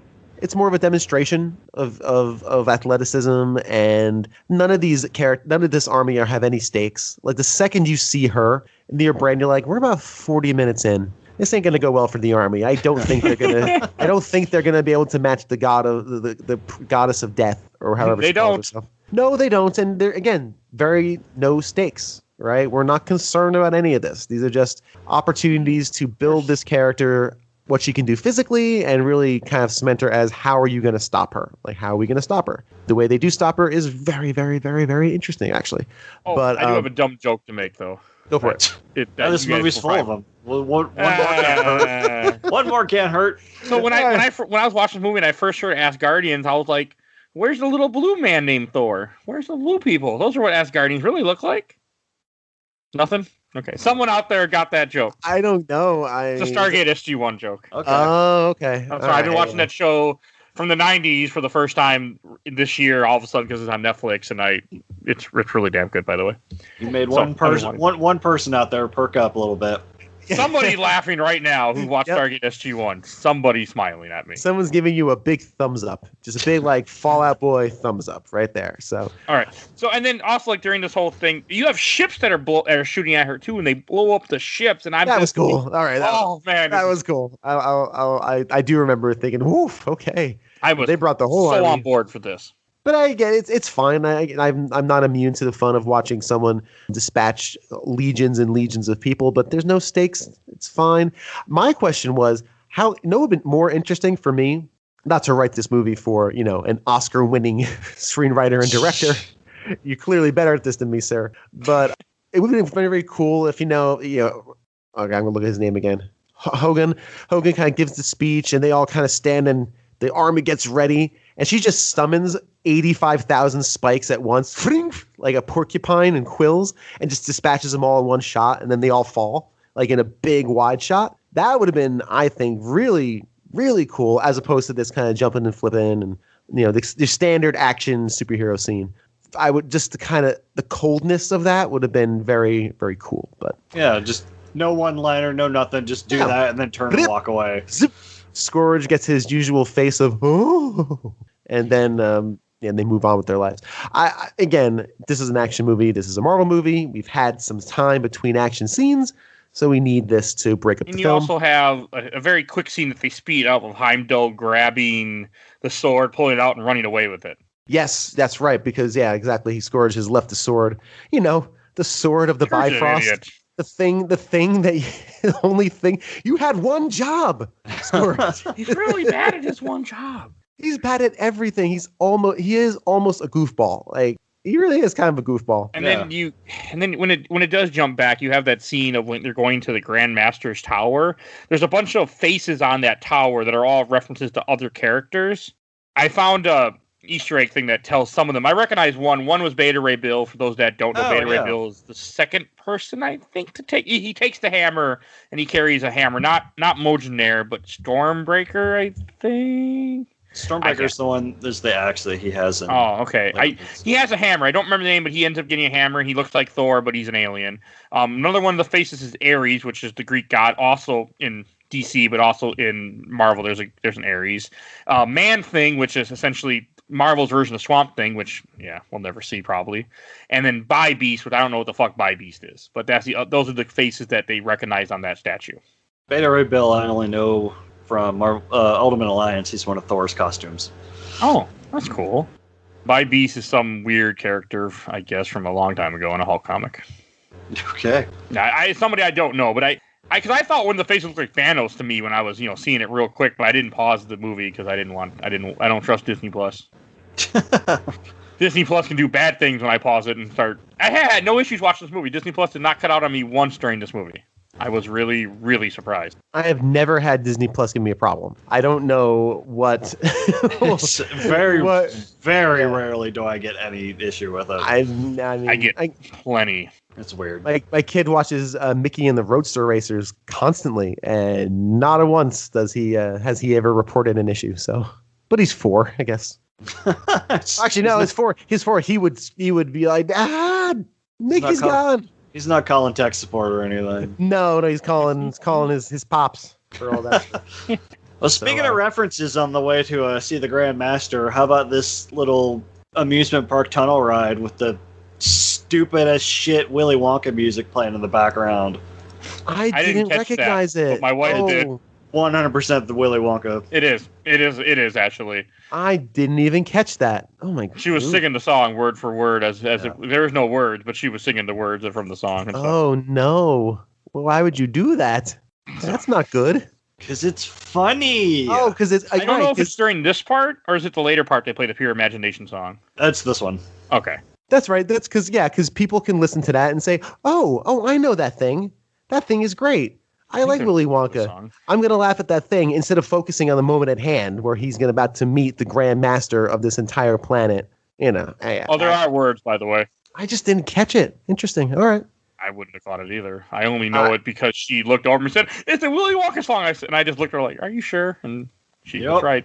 Can't confirm that's what it was. Because I even like, is that? And I listened a little more, like, yeah, that's dumb. I'm okay with this scene with Thor in the chair. I didn't have a problem with it. Like when he's and I like seeing Jeff Goldblum play Jeff Goldblum again. So when they first meet the Grandmaster. Tired of Jeff Goldblum just playing Jeff Goldblum. That's all he does anymore. I don't think he acts. He just plays himself. Yeah. I'm surprised if he didn't even have a script. They're just like, go in there and say stuff. We'll make it work. It's really hard to see actors who are known for their personality become parodies of themselves. So, like you said, Jeff Goldblum just plays Jeff Goldblum. That's what he does. And I've always been of the mindset, you can't have enough Jeff Goldblum because he's great. But in this moment, this is actually one of the first moments I've seen him where I'm like, oh boy, wow, you've now turned that. Kind of like Hunter S. Thompson, right? He became Hunter S. Thompson and he started playing that role that everyone expected him to play. Like, imagine if Keanu Reeves all of a sudden saying, "You're amazing," everywhere he went, right? He would now start playing. He was just Keanu Reeves is this John person. Wick would be a very different movie. Indeed, and yeah, exactly. So this kind of just was like, oh, I there is too much Goldblum. There is a limit to the amount of Goldblum I can stomach. A lot of listeners just turned off for us badmouthing Goldblum's performance. Listen. You have I no had idea no problem with it. You have no idea how much this pained me. This hurt me. I like Goldblum being Goldblum, and the part where he, the other guys in the chair is like, oh, me, have whoever the hell Carlo is. They give him a name, Carlos, yeah. Carlo, and then they just they just kill him. They just turn him to liquid like that. Why? Why? Because it's funny to watch someone get zapped with an electric prod and then turn into goop, and then it's getting on my shoes. Just to show that the Grandmaster's unhinged because you couldn't figure that out by the way he talks and acts. You can't figure it out. It's Jeff Goldblum. Yeah. The man is unhinged. He's on my shoes. You see that? It's gross. It really hurt my feelings because again, I adore Jeff Goldblum and I think he's actually a good actor on top of just being a very interesting and different personality. He's good in the dumb commercials he does during the Super Bowl. I love seeing Goldblum in a Super Bowl commercial. It's great. 2 seconds. This for some reason read to me as, and I got used to it after a while. Like he became the Grandmaster, and I didn't. Only this scene did it really. Not even bother me, just strike me as a little like, oh, man, dang it. Not that good. Bum me out. He's not in it a whole lot, thankfully. It's a small part of this movie. And that's fine. He's the middle part of this movie where when you're in Sakaar, and he kind of goes away. He's kind of the villain of the movie, but not really. Oh, he also is the Celestial, too, to make Bill happy. Oh, really? He's one of the godlike beings that created the universe. Okay. They don't ever say that in here, but he's on the same level as the Collector from Guardian. They're all kind of. I'm pretty sure the Grandmaster is also a Celestial. Also, the Contest of Champions, what they talk about in here, because in the comics, the Contest of Champions is where they grab people from different universes and different realities to come into this contest to fight each other. Like you'll have different version of let's say what happened if Spider-Man became Punisher, things of that nature. Again, I'm exaggerating, but that's what Contest of Champions is, with completely different characters ending up in this place. It's not what we get here, where it's like different worlds and things, and he pulls them into it. I've read some of the books of Contest of Champions. There's at the current time, there's a game, Contest of Champions, but it's just Marvel, get their characters to fight each other. In the comic book is what it was. Started off. It's just an excuse to make them fight. Yeah. That's what it sounds like. I'm sure they do a lot of different characters, like different varieties of characters. Yeah, that's cool. So kind of run. So and then at this point, sorry, go ahead. Sorry. Oh, you're good. Okay, that's all I got. I just wanted to kind of clear. I just wanted to say what it was. Yeah, that makes sense. That's interesting. Yeah. We also Loki's there because again, you gotta love Loki. He's gotten himself good with the Grandmaster. Him are. But it serves a point to have that little conversation where he's like, "I've been here for weeks." Yeah, it's cool. I like the fact he's there. He's kind of gotten to go with the Grandmaster. He's trying to not associate with Thor for the benefit of that, for also his benefit too, right? Because everything is about his benefit. But it's good. It's a cool moment. And then we basically. Oh, go ahead. Sorry. He's not a Celestial. He's an Elders of the Universe. Okay, dope. Cool. Okay. Yeah, I don't know what any of those things. I don't know either. This is beyond this is kind of getting into the stuff that I'm not as good with when it comes to Marvel. It's part of what I think the Eternals will kind of help, bring us more into. But the Collector and him, they're all part of what's called the Elders. They don't age. Okay. Neat. Keep going. I just wanted to get that out there. That's fine. Yeah. Again, so not to belabor the Goldblum point. Yeah, I really don't want people to turn this off. Sorry, y'all. I really do like the man. So then Thor, of course, is gonna become a champion, and he's thrown into the never-ending ring, where I guess it's kind of like the staging area for all those. And we meet the Rock Man. Yeah, the comic relief character in the comic movie, the comedy movie. I like him. I do like Korg. I like Korg a lot. He's very cute. He's different. He's very sweet, but he's got very unassuming. Kind of what Drax was like back in Guardians before he turned into a complete asshole. Just really I shouldn't like Korg and Meek. Is it Meek, the little purple thing he carries with him? Yeah, Meek. Yeah. Okay. And also, Mike, you want to say who voices Korg? Because I just realized this. The director. Yep. Himself voices Korg. Yep. Does a great job. Very funny. Yep. Oh, he also took Taka Waititi's also in the Green Lantern movie too, by the way. Yeah, I saw that. He probably really good film. Probably doesn't put that on his resume. That's a good film. I'm not being sarcastic. Yes, you are. No, I'm not, actually. I like that film. That movie sucks. I've liked it when I've seen it. Jeez. Which one? Oh, Green Lantern. I'm trying to remember. Ryan Reynolds. That's the Ryan Reynolds one? Yep. Okay. I remember really liking it when I watched it 6 years ago. I remember seeing it in theaters and hating it real bad. I think I've seen this at some point. I don't know. Very forgettable. I always get that mixed up with Green Hornet. Oh, that's I'd rather watch Green Lantern than that one. Yeah, Green Hornet's that's rough. Directed by one of my favorite directors too, Michel Gondry. So sad. I have no idea who that is. Michel Gondry directed Eternal Sunshine of the Spotless Mind. Oh, that's a good movie. That's amazing. So that guy directed Green Hornet. What the hell? That guy. Sunshine, is that the one he forgets his memory with Jim Carrey? Yep, okay. Yeah. Yep. That is a really, really good movie. Michel Gondry's incredible.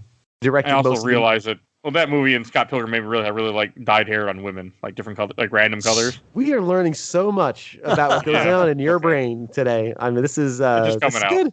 It's all Wait till coming we out. do Scott Pilgrim someday on this show. Oh man, it's my favorite movie, 100%.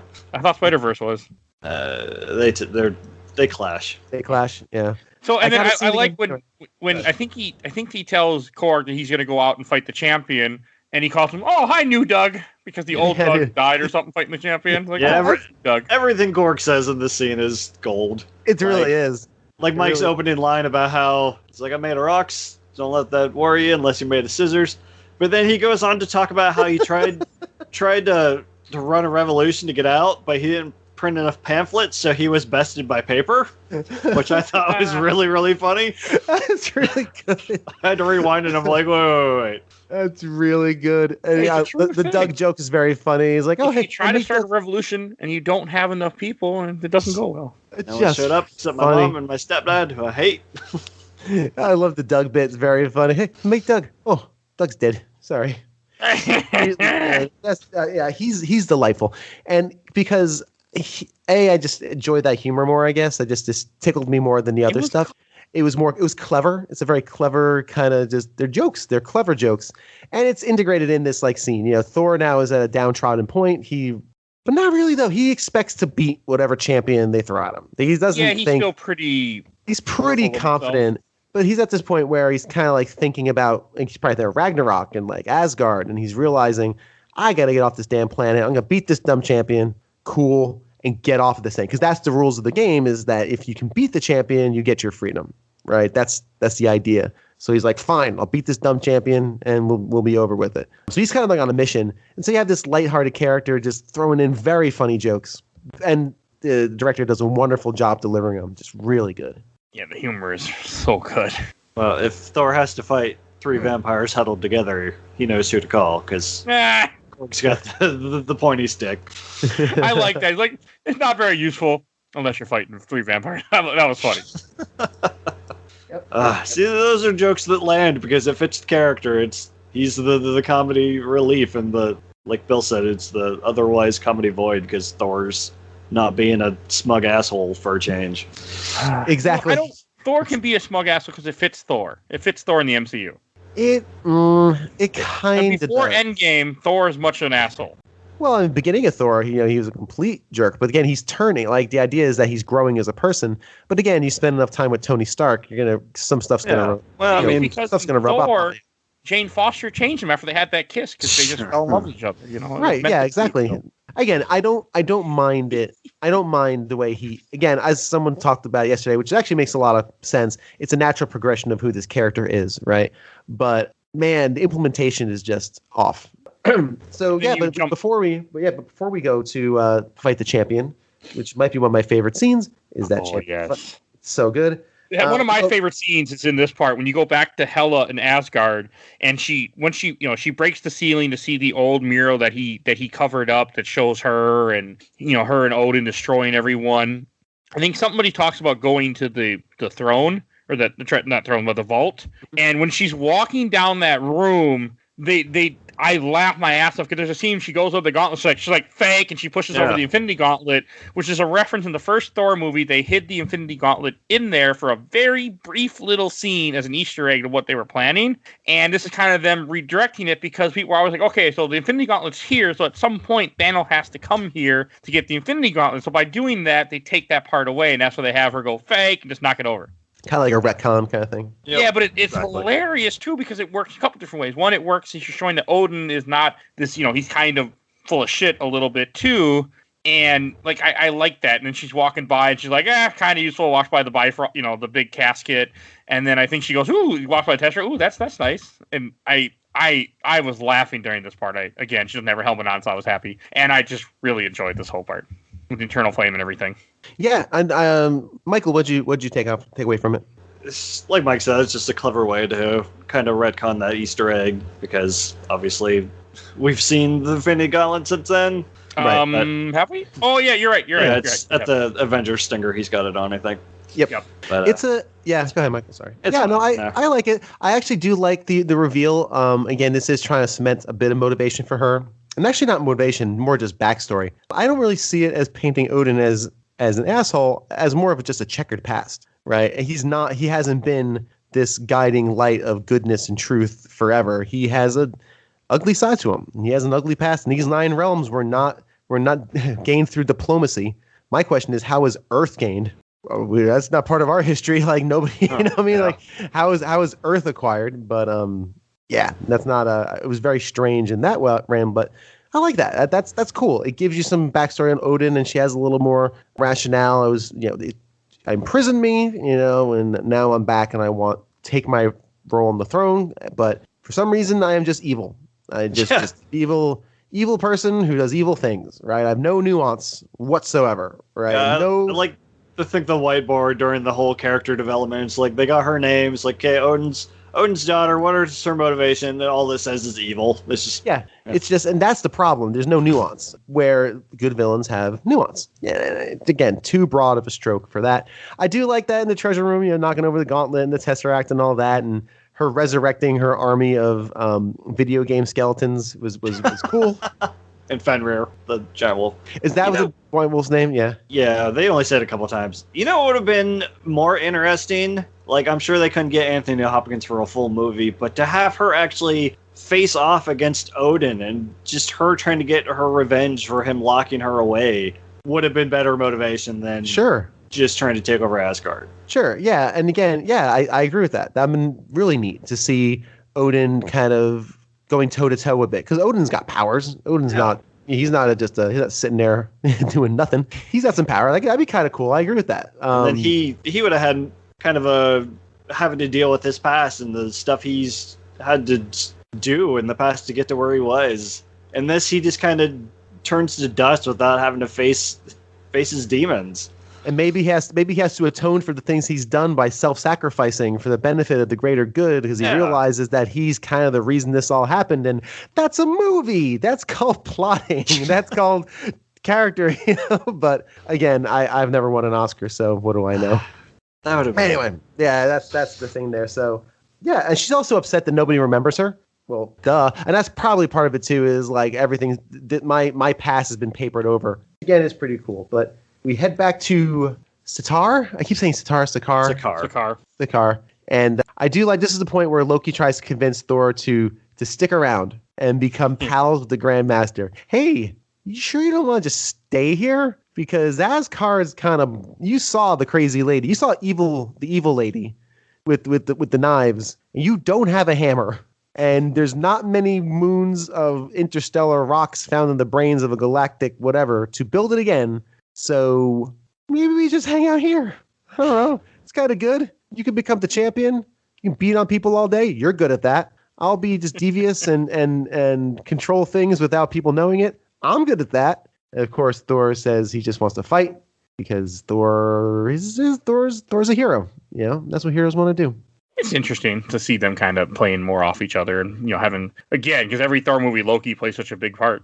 Still one of the best villains in the MCU by far. Oh yeah, I really love Loki.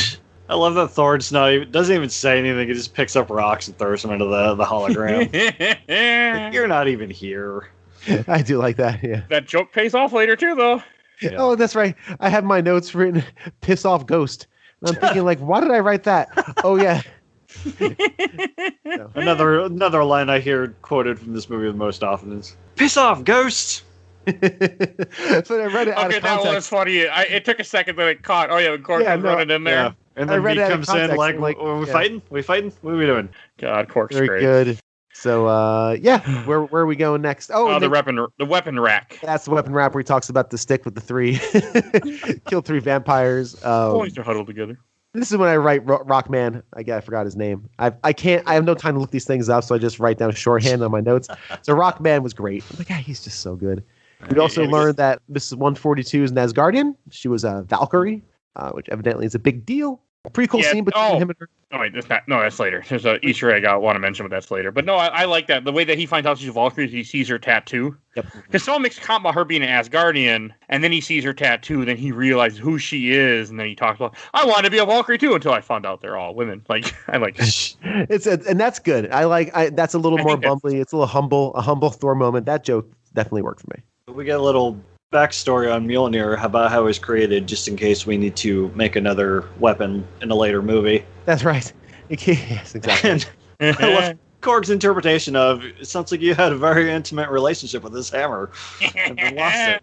Kind of like losing a loved one. I like that, sweet. Though. It's very good. It's very insightful. Very accurate, too, for Thor. You rode the hammer? Or the hammer rode you? No. Okay, I enjoyed all that, too. Yep. Again, I laughed constantly in this movie. There's some of it lands and some of it doesn't. And that's the nature of comedy per person, right? And that's why I'm trying to put it into the context of the film of why it's inserted, where it's inserted as opposed to whether it lands or not, because that's up to personal opinion and preference. Beauty of comedy. So yeah, so he gets ready to go up to the champion. Stan Lee's as the psychotic barber. I like that quite a bit. That was fun. That was a cool scene. You will not cut my hair. Please, old man, don't cut my hair. And every time he winds up with something serious, something not serious is following. Right.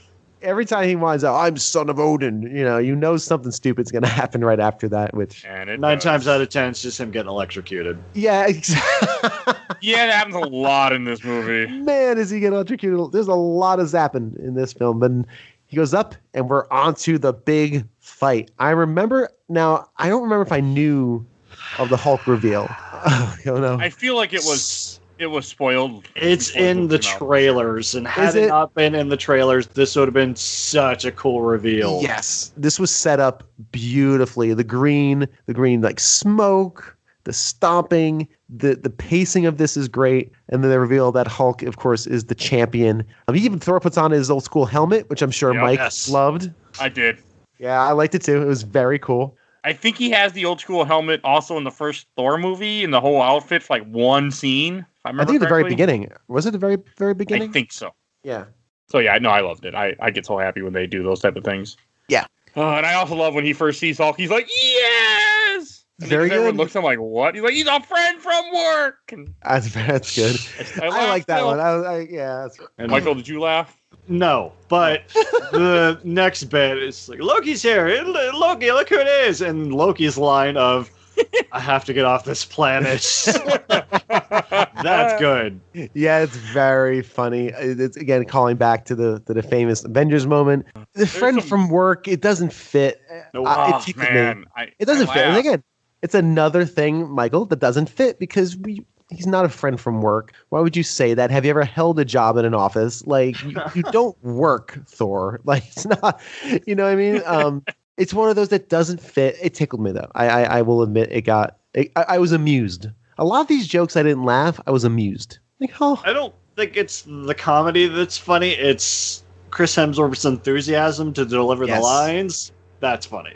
And Chris Hemsworth, he has got comedic chops. Like, he really does. Like, genuinely. So it's a pretty cool thing. He delivers these lines very well. I was very into it.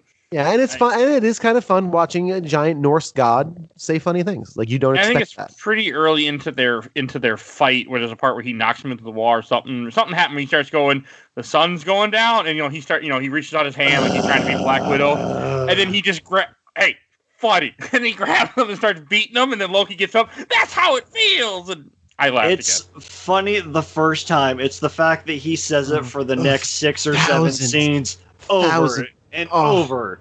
And even Bruce is like, stop saying that. Yeah, he's acting for the audience. Please be quiet. Like, we get the joke. Like, okay, Black Widow, we get it. The Hulk smash is it's fine. Again, it was clever. I was like, that's cool. Loki's like, that's how it feels. Okay, yeah. That's cool. This whole fight scene's pretty great for the most part. Like, it's pretty intense. Because again, you really don't, because as you guys have mentioned, Thor and Hulk are the 2 strongest Avengers by a large margin. Oh, yeah. And I think you've said Hulk is stronger. For now. Oh, really? Good point. Until someone else joins. Who's already around at this point. Yeah, well, she was around in the 90s. Anyway, who else? Who else is Captain Marvel is. Oh, right. Yeah. Well, she turns into an interstellar Jesus or God figure. So yeah, Not completely wrong though. Yeah. but still a very good movie. Anyway, we'll talk. I'm looking forward to seeing that again. Me too. I haven't seen it since it came out It's theater. not far off. No, it's not. We're pulling up to the end of this thing, fellas. 7 movies. We're getting there. That's it. I remember when it was like, hey, we're on 4. We got like 20 something to go. So yeah, this he Hulk. Thor smashed him. Again, getting the upper hands. Pretty good battle, and then he does the lightning punch. He summons the lightning. He's getting wailed on. He starts seeing flashes of Odin, and then gets the lightning eyes. That is great. It is great. It's pretty great. Cool. That is a part that really gets me when he does that lightning punch and everything. That is because again, before this it's just he relies on the hammer, he relies on this, and this is one of those parts when you really see him start to channel in what the power he really has. And he starts to win the fight until let's see, I don't have it in my notes, but it's probably like Shock 27 or something. Yeah, we're gonna electrocute Thor again. Yeah. Yep. We should have counted the shocks. One of us should have at this point. That would have been pretty fun. I'm sure someone has. It was someone else's turn. I counted the Tony Starks in Spider-Man. I didn't get the note. And it's really kind of weird that, the God of Thunder can't remove a little diode from his neck. Like, really? They even show that scene where he tries. He tries. Like, you can't do that. Like, in the end of the movie, you're fighting without an eye. You can't pull that little thing off. Come on. Yeah. But whatever. We need a MacGuffin to stop him from being Thor. So that's what that is. Now in Asgard, we have one of my. Is this right? Yeah. Oh yeah. This is kind of just Asgard. The public is rising up. The people have seen their entire army decimated by a psychotic woman with Maleficent hair and daggers she can summon from anywhere. So they're gonna rise up and take on her. I think when she mentions she'll murder everybody. Which is great because why don't you just kind of appeal to them and be like, hey, I am the first in the throne. Hey, come here everyone come to the palace. I know you've never been here, but come to the palace. See that roof? I knocked the ceiling off, and that's me with Odin. He's been lying to you for like the last 100 years. So probably more than that. So, I mean, why would you want to uprise? There's no one else. Thor's not here, and Loki's not here. They're off in the cosmos. I'm the only one left. But no, I'm going to murder everybody in Asgard, so I just sit here on a throne with nobody, which makes no sense whatsoever. I get it's the theme, but it makes no sense whatsoever for this character. I had no problem with it. And that's when hell she names Scourge the Executioner. But of course, dope, the Bifrost is gone. I lost the sword. Dope. And why she doesn't murder him right then and there, which I thought was going to happen, is beyond my comprehension. Like, you don't need this bumbling buffoon, except to be that audience surrogate. Yeah, at this point, she has decreed that he is her executioner now, too. So he's got another position of power. Great. Yeah, good. They get that guy. He can barely wield that axe. Never mind. Yeah, that's okay, though. It's okay that he's stupid. The axe that he doesn't use at all. No, it doesn't. And that's funny when she produces the axe for him later on to actually do his first bit of executioning, which my wife, of course, we paused it again, and she goes, I've never seen this. However, how much you want to bet that he doesn't go through with it, or no, he turns against her at some point? I think. I don't know much about plotting, but I think that's going to happen. And I'm like, well, I don't remember this well, but I bet you he's not going to go through with it. She's going to be presented with the opportunity, because I genuinely didn't remember, and just not go through with it because he's Scourge. Yeah, I mean, when he starts to hesitate, she should have just been done with him. Yeah, the second he lost the Bifrost, which is the whole point of her going to take. That was his job. He had one job. You had one job, Scourge. And the fact that's like the whole point. Her going into the Bifrost and taking over the rest of the 9 realms and being evil McEvilson again, and not just being the queen and doing queen things. I just want to murder everybody because I am the death person. It's not interesting. Sorry. That could have been a funny run, or is multiple characters telling Scourge that he had one job and failed it. Right, that'd been funny. That would have been a pretty good bit. Do it 3 times, right? Rule of 3. Yeah, exactly. 3 times you're done. Not. Have you ever played Darksiders 2? I have. Okay, so yeah, the rule of 3 is big in that game. Yeah, I don't remember it. I remember. Oh, it's everything. Everything is 3. Everything. Oh, you need 3 keys to open this door. Oh, okay. You got to get 3 orbs to open this platform. It's terrible. Sorry. I remember liking that game, actually. It's a good game. You just got a rant out of me that I completely forgot about, but that's all I could think of when you said 3. Then we cut to one of my favorite elements of this movie, which is when we finally reveal that Hemdell is alive. We haven't really seen that yet. We know someone stole the sword, but it was him who sold it. And he's saving a family. He's kind of fighting things off and fighting off soldiers. And now he's kind of building this colony in this giant mountain. I really, really like this. This is super cool. Him 1 by 1, 2 by 2, rescuing people, keeping them in safety. I want actually more of this. I would have liked more of this. Maybe it's just me being boring drama man, but this is cool. Like, I want to see him interacting with people in there and the people learning to survive on their own. And maybe it's a different movie. That's probably a different movie.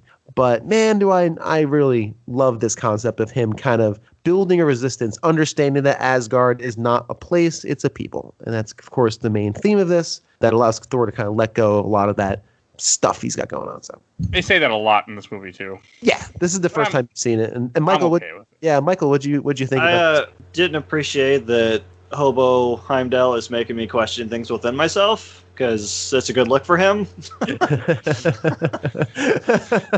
Hobo. Yeah, it's good. It serves its purpose for sure. But you're not wrong. It is a good look on himself. I like Heimdall. I can't remember Infinity War because it's been a while, but I don't think he's around anymore, if I remember correctly. I feel like he dies at some point in one of the movies. I think he does. Oh, yeah. I think it's on the ship at the beginning.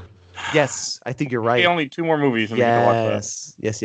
I think 3, because we got to record something else instead. But yes, which is bad because as soon as I saw that ship in this movie, which we'll get to, I immediately got sad. I'm like, oh, I know what happens. Sad. I did. I got bummed right out. away, doesn't it? Wow. It was the first scene in the movie. Yeah. Yeah. That's another reason why this movie's like. I think this movie's very important to the MCU. Oh, it's definitely important. There's no question about that. There's some that are not, but this is not one of them. I mean, they all have some kind of bearing on the long term. Or Dark World. The Reality Stone. It could just be all of a sudden somewhere else. It doesn't matter. Still, it has its purpose. I know. That movie hurt me. I think I put it on the shelf though. I can't remember. No, I think it was all box. I don't remember. Someone can tell me. No, you put Iron Man 3 on the shelf. I remember that. Movie. No, it's not. I enjoyed it. I don't know why. I do not know why. Did you really? Oh, I did enjoy it though, and I don't know why. I'm amazed I'm still on this series with you guys. Wow, really? Well, listen. are you gonna allowed to like things? Let's talk about Naked Hulk. Yes, I was going to bring it up. I laughed at this too. I was just laughing constantly during this movie. Were you drunk? Were you drinking during this? No, I wasn't. Wait. Okay, I did have 2 beers during this movie. Is this a Bill watching Dark Knight kind of thing? Or?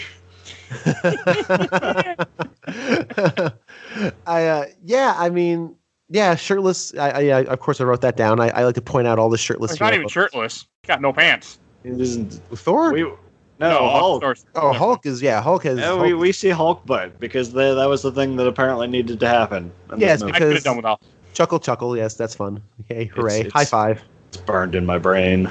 Yes.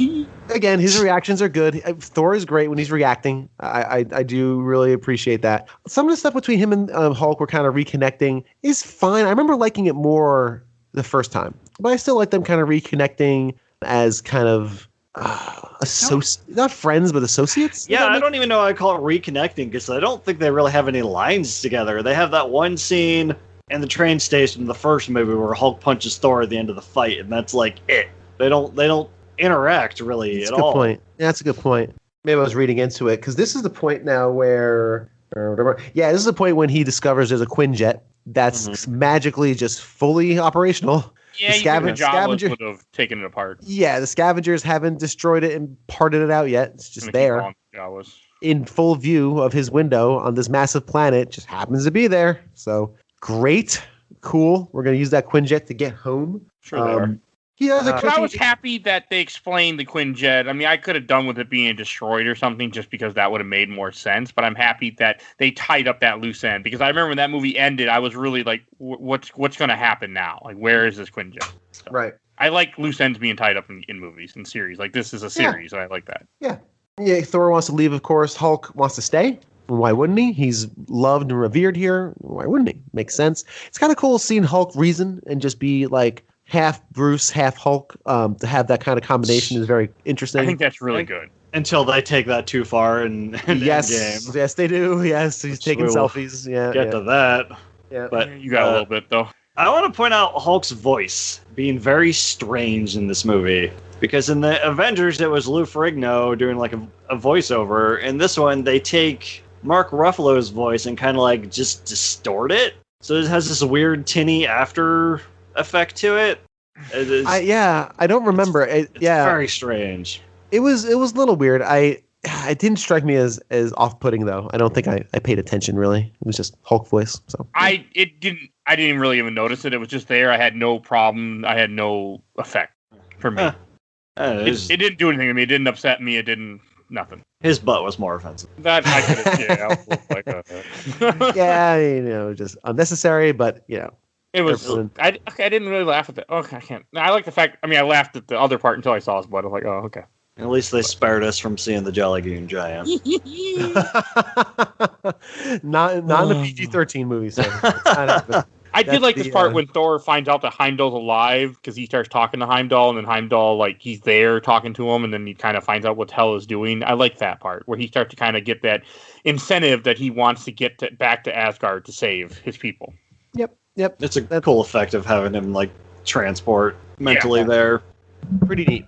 Yeah, that totally works. All right, plot moving, it works, and moving on. And this is when you have Valkyrie comes to the room, like he tricks. I really like Valkyrie's interactions with Hulk in this movie. Like I think how they're kind of playful and everything. I really, really like that. I thought that was cool, and then I like the part where he's like, "Hey, I got an idea, but I want to tell you." It's like, "Okay, you can only tell me as long as I'm drinking this bottle." And he's like, and then he talks like, "Wow, you drink that fast." So like 3 seconds later, it's gone. Yeah, it's pretty. It's humorous.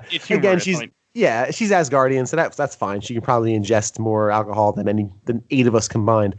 Yeah, so I also like when they're arguing like kids. If Thor and Hulk, Earth hates you, all that just kind of petulant. And again, it's fine. It's fun. I did also, enjoy that. Not that wrong because of Age of Ultron. Like he destroyed a lot of stuff in Age of Ultron. Oh yeah. Yep. I mean, they were not okay with him after that movie. Like you see in Civil War, and they make the comment about if I lost 2 nukes, they'd be asking me what, So it's not. I think it's not wrong, and it's kind of cool to have that elaborated on. I can't wait till we finish this. I just want to talk about it, be done with it. I don't want to talk about other things like WandaVision. But like everything with the Valkyrie is cool. I like the fact that he like tricks her somehow to get he gets the remote, so he takes the chakra off. I'm happy when the chakra comes off because that joke had went on too long. Oh yeah, but now we've got the sun's getting low to go on too long. Okay, that does. Yeah, right. Yeah, that's right. Okay, Mike, did you laugh when he threw the ball against the window and hits himself in the face? Because I did. No, this is the one. This is the example that I always pull from when they undercut what would have been a really just badass moment with him like throwing and shattering the window and jumping out. No, it's got to bounce back and hit him in the head. It's fucking stupid. Yeah, it's pretty bad. I laughed though. It's pretty bad. It's the movie putting on the brake and saying, "Hey, joke coming. Here comes a joke." Everyone laugh. And then he didn't get up and be like, "Oh, I meant to do that." Right, exactly. Or little birdies like tweeting around his head, like it was pretty stupid. But then he does the badass thing you thought he was gonna do, right? Yeah, he just busts out the window. It's like cut to that. Flies down the thing. I like the ball. Oh no. It's very slapsticky, yeah. And this is the tone of this doesn't support that. It's dumb, and I agree with you, Michael. It's not great. It's not the worst offender, which is yet to come, but it's the one I always pull from when I tell people why I hate this movie. Yeah. I got nothing to say, but I agree. Yeah, I agree with you. I didn't hate it as much as you did. Like it didn't like strike me like that. But it's super unnecessary and dumb. So I agree. And then when he finally gets to the Quinjet, I think that part's kind of cool. He's trying to, and I mean, again, more dumb jokes. He's like, I'm strongest Avenger. Access denied. Like I like how he doesn't have access to anything. Damn you, Stark. And then what is he? He says Point Break. Point Break, which is a callback to the first Avengers movie, where Tony calls him that. That's right. Okay. I did not remember why they had that. I'm like, okay, I did not remember that joke. Yeah, it's after they fight in the outdoors and they get to the helicarrier and it's like, no offense, Point Break, you got a mean swing. Okay, I didn't get that reference at all. I forgot that. I did not remember that movie well, because I did not enjoy it when we watched it last time. Yeah, that movie hurt me last time. So bad. I need to rewatch Avengers now to see if I enjoy it anymore, but I'm going to wait till we're done with everything, and I'm going to try to rewatch it. And this last bit too, where he gets everything turned on, and as an audience, we're like, ooh, wow, this thing turns on. That's weird. Okay, Hulk comes in and just destroys the entire Quinjet essentially as he is by walking. Friends stay. Friends stay. I like that though. I like how it hits him. Too. Like he doesn't want, he's in this alien world and nothing there, and he has, somebody from his past, and he wants him to stay. Like I like this a lot. I do agree with that. And through all his destruction, he clicks on Black Widow.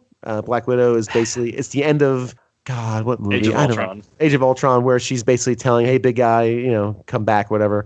And that's the bit that turns him back into Bruce, which I can again totally get that. I can never complain about that because it's more Scarlett Johansson. So I'm just like, okay. I knew you. I probably think it's the reason why they keep hammering in the lullaby so much is to remind you that she was a thing with Bruce. It's been 2 years, right? At this point. Perhaps. And what, 6 movies or something? Like it's been a few movies. A couple. Perhaps. And again, the idea of using Thor using the Black Widow trick, trying to calm him down and keep him calm. That works out really well. It works out wonderfully, yeah. It's not great considering, you are not Scarlett Johansson, sir. Sorry. That's probably part of it. Listen. This is the 6th movie since Age of Ultron. Yeah, really? Jeez. Yep. Man. Reason I know that is I counted how many episodes we have in the can. I'm like, oh yeah, okay. So also I forgot to mention he also learns Odin's dead from Valkyrie, which again is a big. No wait, hang on. Oh, he tells her Valkyrie Odin's dead. Tells her. Thank you. That's what jumpstarts her to help out. Which is fine. I totally get that. She still has a duty. She understands she has a duty, and especially we haven't gone to the part where. No, we haven't. Never mind. Okay, we'll get there. The part when she's like the flashback of her as a Valkyrie. Oh, that's coming up. I got things to say for that part. Okay, good. Yeah, that's when she's fighting Loki. Yeah, but like when Banner, and then this is when after he hears the lullaby, Hulk finally Banner becomes back, and I love this scene when Banner comes back and he's like, "Where are we?" Last thing I remember, and it's like. And then he tells him it's been 2 years. And just when that hits him, he's like, what? Like, I love that whole, mental effect on him where his brain can't really comprehend what's happening. And it makes sense. Like, all of a sudden, it's like, the idea of we were cryo-freeze, we ever get there, where you're gone for 2 years. All of a sudden, you're just there. Like, it hits me a lot. It's really... Probably worse than that, because in an earlier scene with the Grand Master, he talks about how time flows differently there, how he should actually be, millions of years old, but he still looks the way he does. And Loki got there weeks before, even though Thor had been there. He could have been there for 5 years as the champion. Yeah, or longer. Yeah, I didn't think about that, but that does make it even worse too. Like it's a powerful scene. I love how Mark Ruffalo kind of plays it. Well, Mark Ruffalo is great. Where he plays it very good at being really kind of out of it, and he makes that comment like all my brain can't comprehend what's happening. It's too much. He's literally panicking. Like he is having an almost panic. He's good attack. At that though. Yeah, and that's how could you possibly process that? I like how they dress him up in Tony Stark's outfit. Again, there's another Easter egg. The shirt he's wearing, I guess, is a Duran Duran shirt from the album that has "Hungry Like the Wolf" in it, and then he fights the wolf later. So, okay, I guess that's cool. It's an Easter egg. I didn't catch. I know the song, but I don't know anything about Duran Duran. That's a deep. Well, reference. If he's gonna dress like Tony, he should just take a cue from Tony and just build something to get over his anxiety. Yeah, just build something. You're fine. That's it. You just have some mental trauma going on. It's such a bad movie. I know I shelved it, but it's such a bad movie. Oh, so bad. It is really, really, really poor. But on the topic of bad movies, let's go back to this one. Oh, wow. And this, how do I kick someone from the call? Oh, yeah, click this button. This is the first time I've been hurt by you not liking a movie on this show. And hey, I knew I was going to like it. No, I know. I'm not surprised. As I've said before to the listener, we already have your click. We have your download. So It doesn't matter what you do with this at this point. Still come back next time. Come back next time. We promise we'll like the things you like. It's okay. Hey, one of us liked this movie a lot, so doesn't that count? Yeah, it does actually. It does. I also like the part when he's talking to Banner and he's kind of telling him what his plan is and what they're going to do, and he's kind of telling him about the Hulk and everything. And there's something about, I forget what the line is, but you have that favorite gif go, "Is it though?" And I love that gif too. It's funny to me, that line. Is it though? It's not actually. He says Something else? Something very similar, but it's not it. Oh. I don't remember what it was. I like it. I got nothing. I like the gift too. So, Is and that- then you have, I think it jumps to, you have Grandmaster, I just wrote in my notes, Jeff Goldblum, asking Loki and Volk, because this is when Hulk has gone missing, and he's trying to go find him. And I think it's during this part when they make the comment, Thor's like, oh, nothing will remind you of Hulk here, and all of a sudden they start doing the parade for Hulk, and then he's like, oh, that was funny. It was fine. This is also when I think Banner mentions he's afraid of, if he goes, he is freaking out, not because really the time, he's freaking out because he didn't turn back into Banner, and he was Hulk for an extended period of time, at least 2 years, and he is panicking that if he turns back, he may never come back. Mm-hmm. And that's a very interesting, again, because Bruce Banner is very interesting. It's an interesting idea. It's like, wow, okay, I can't, what am I going to do? And just wrestling with all of this while Thor leads you through an alien planet while you're being pursued by Jeff Goldblum and his minions and armies. It's a lot. So, and again, he plays it very well. Is this the point where, all right, I'm trying to regain my place in my notes. This is where Thor puts on his disguise of a shawl over his head. That's funny. I laughed. That's funny. And then Bruce being like, well, I'll be Tony. And he puts on the glasses like, I'm Tony now. It's not funny. I took it as somebody trying to handle what's just happening, like a PTSD thing, and it's their way of coping with the trauma. That's all I took it.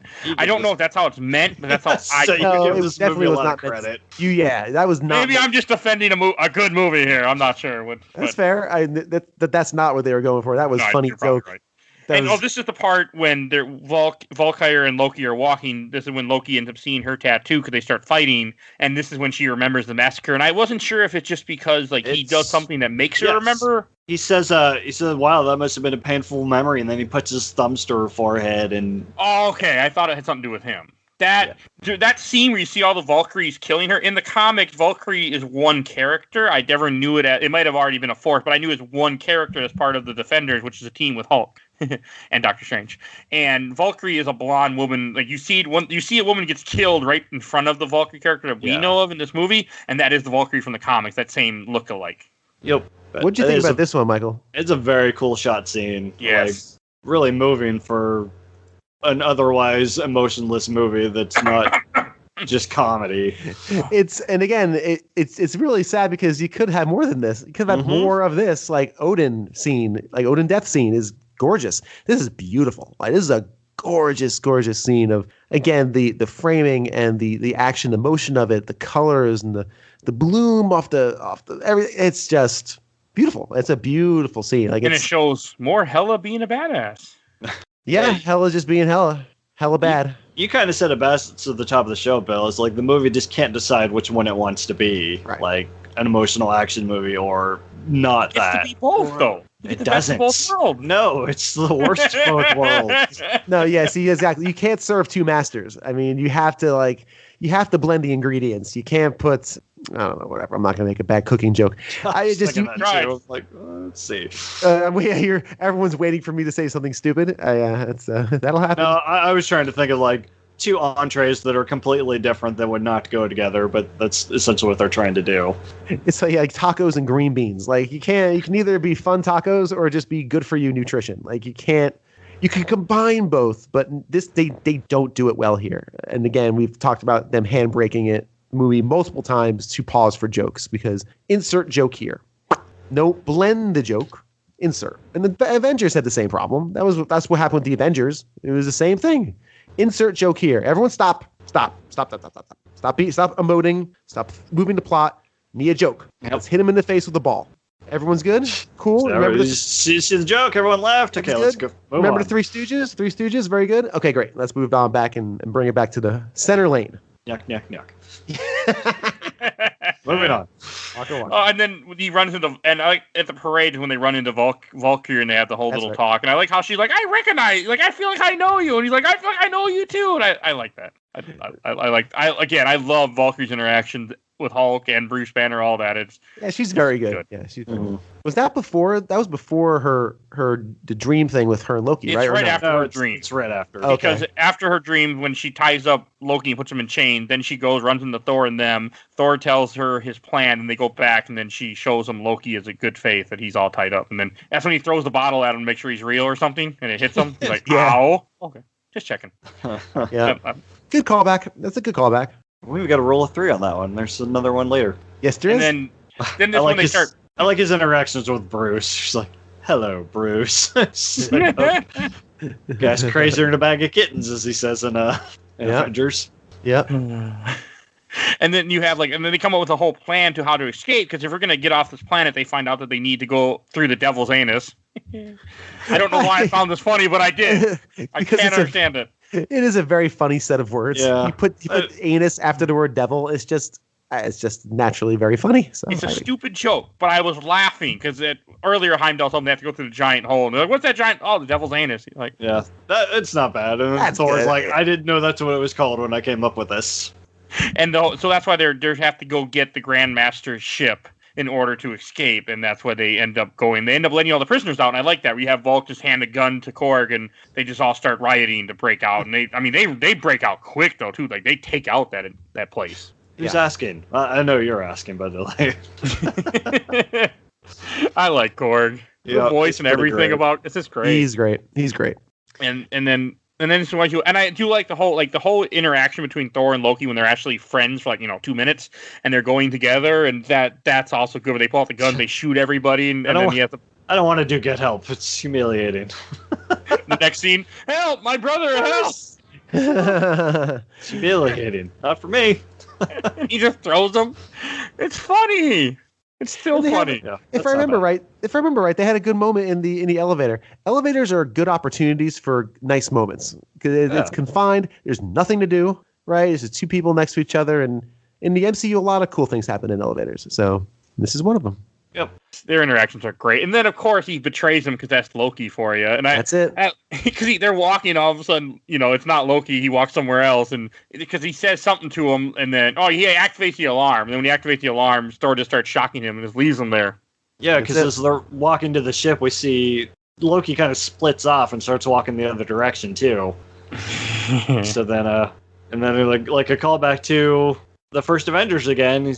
Where he says, "Will you ever learn, or you ever not fall for that?" And this time Thor didn't. Yep. Which I liked. I like references. So you've never been much for sentiment, are you? It's easier just to let it burn. I agree. Zap. It was pretty good. And it's then good. They steal, and he leaves him there to die pretty much. Like he just leaves him getting shocked. Yeah, he leaves him for perpetual electrocution. Yes.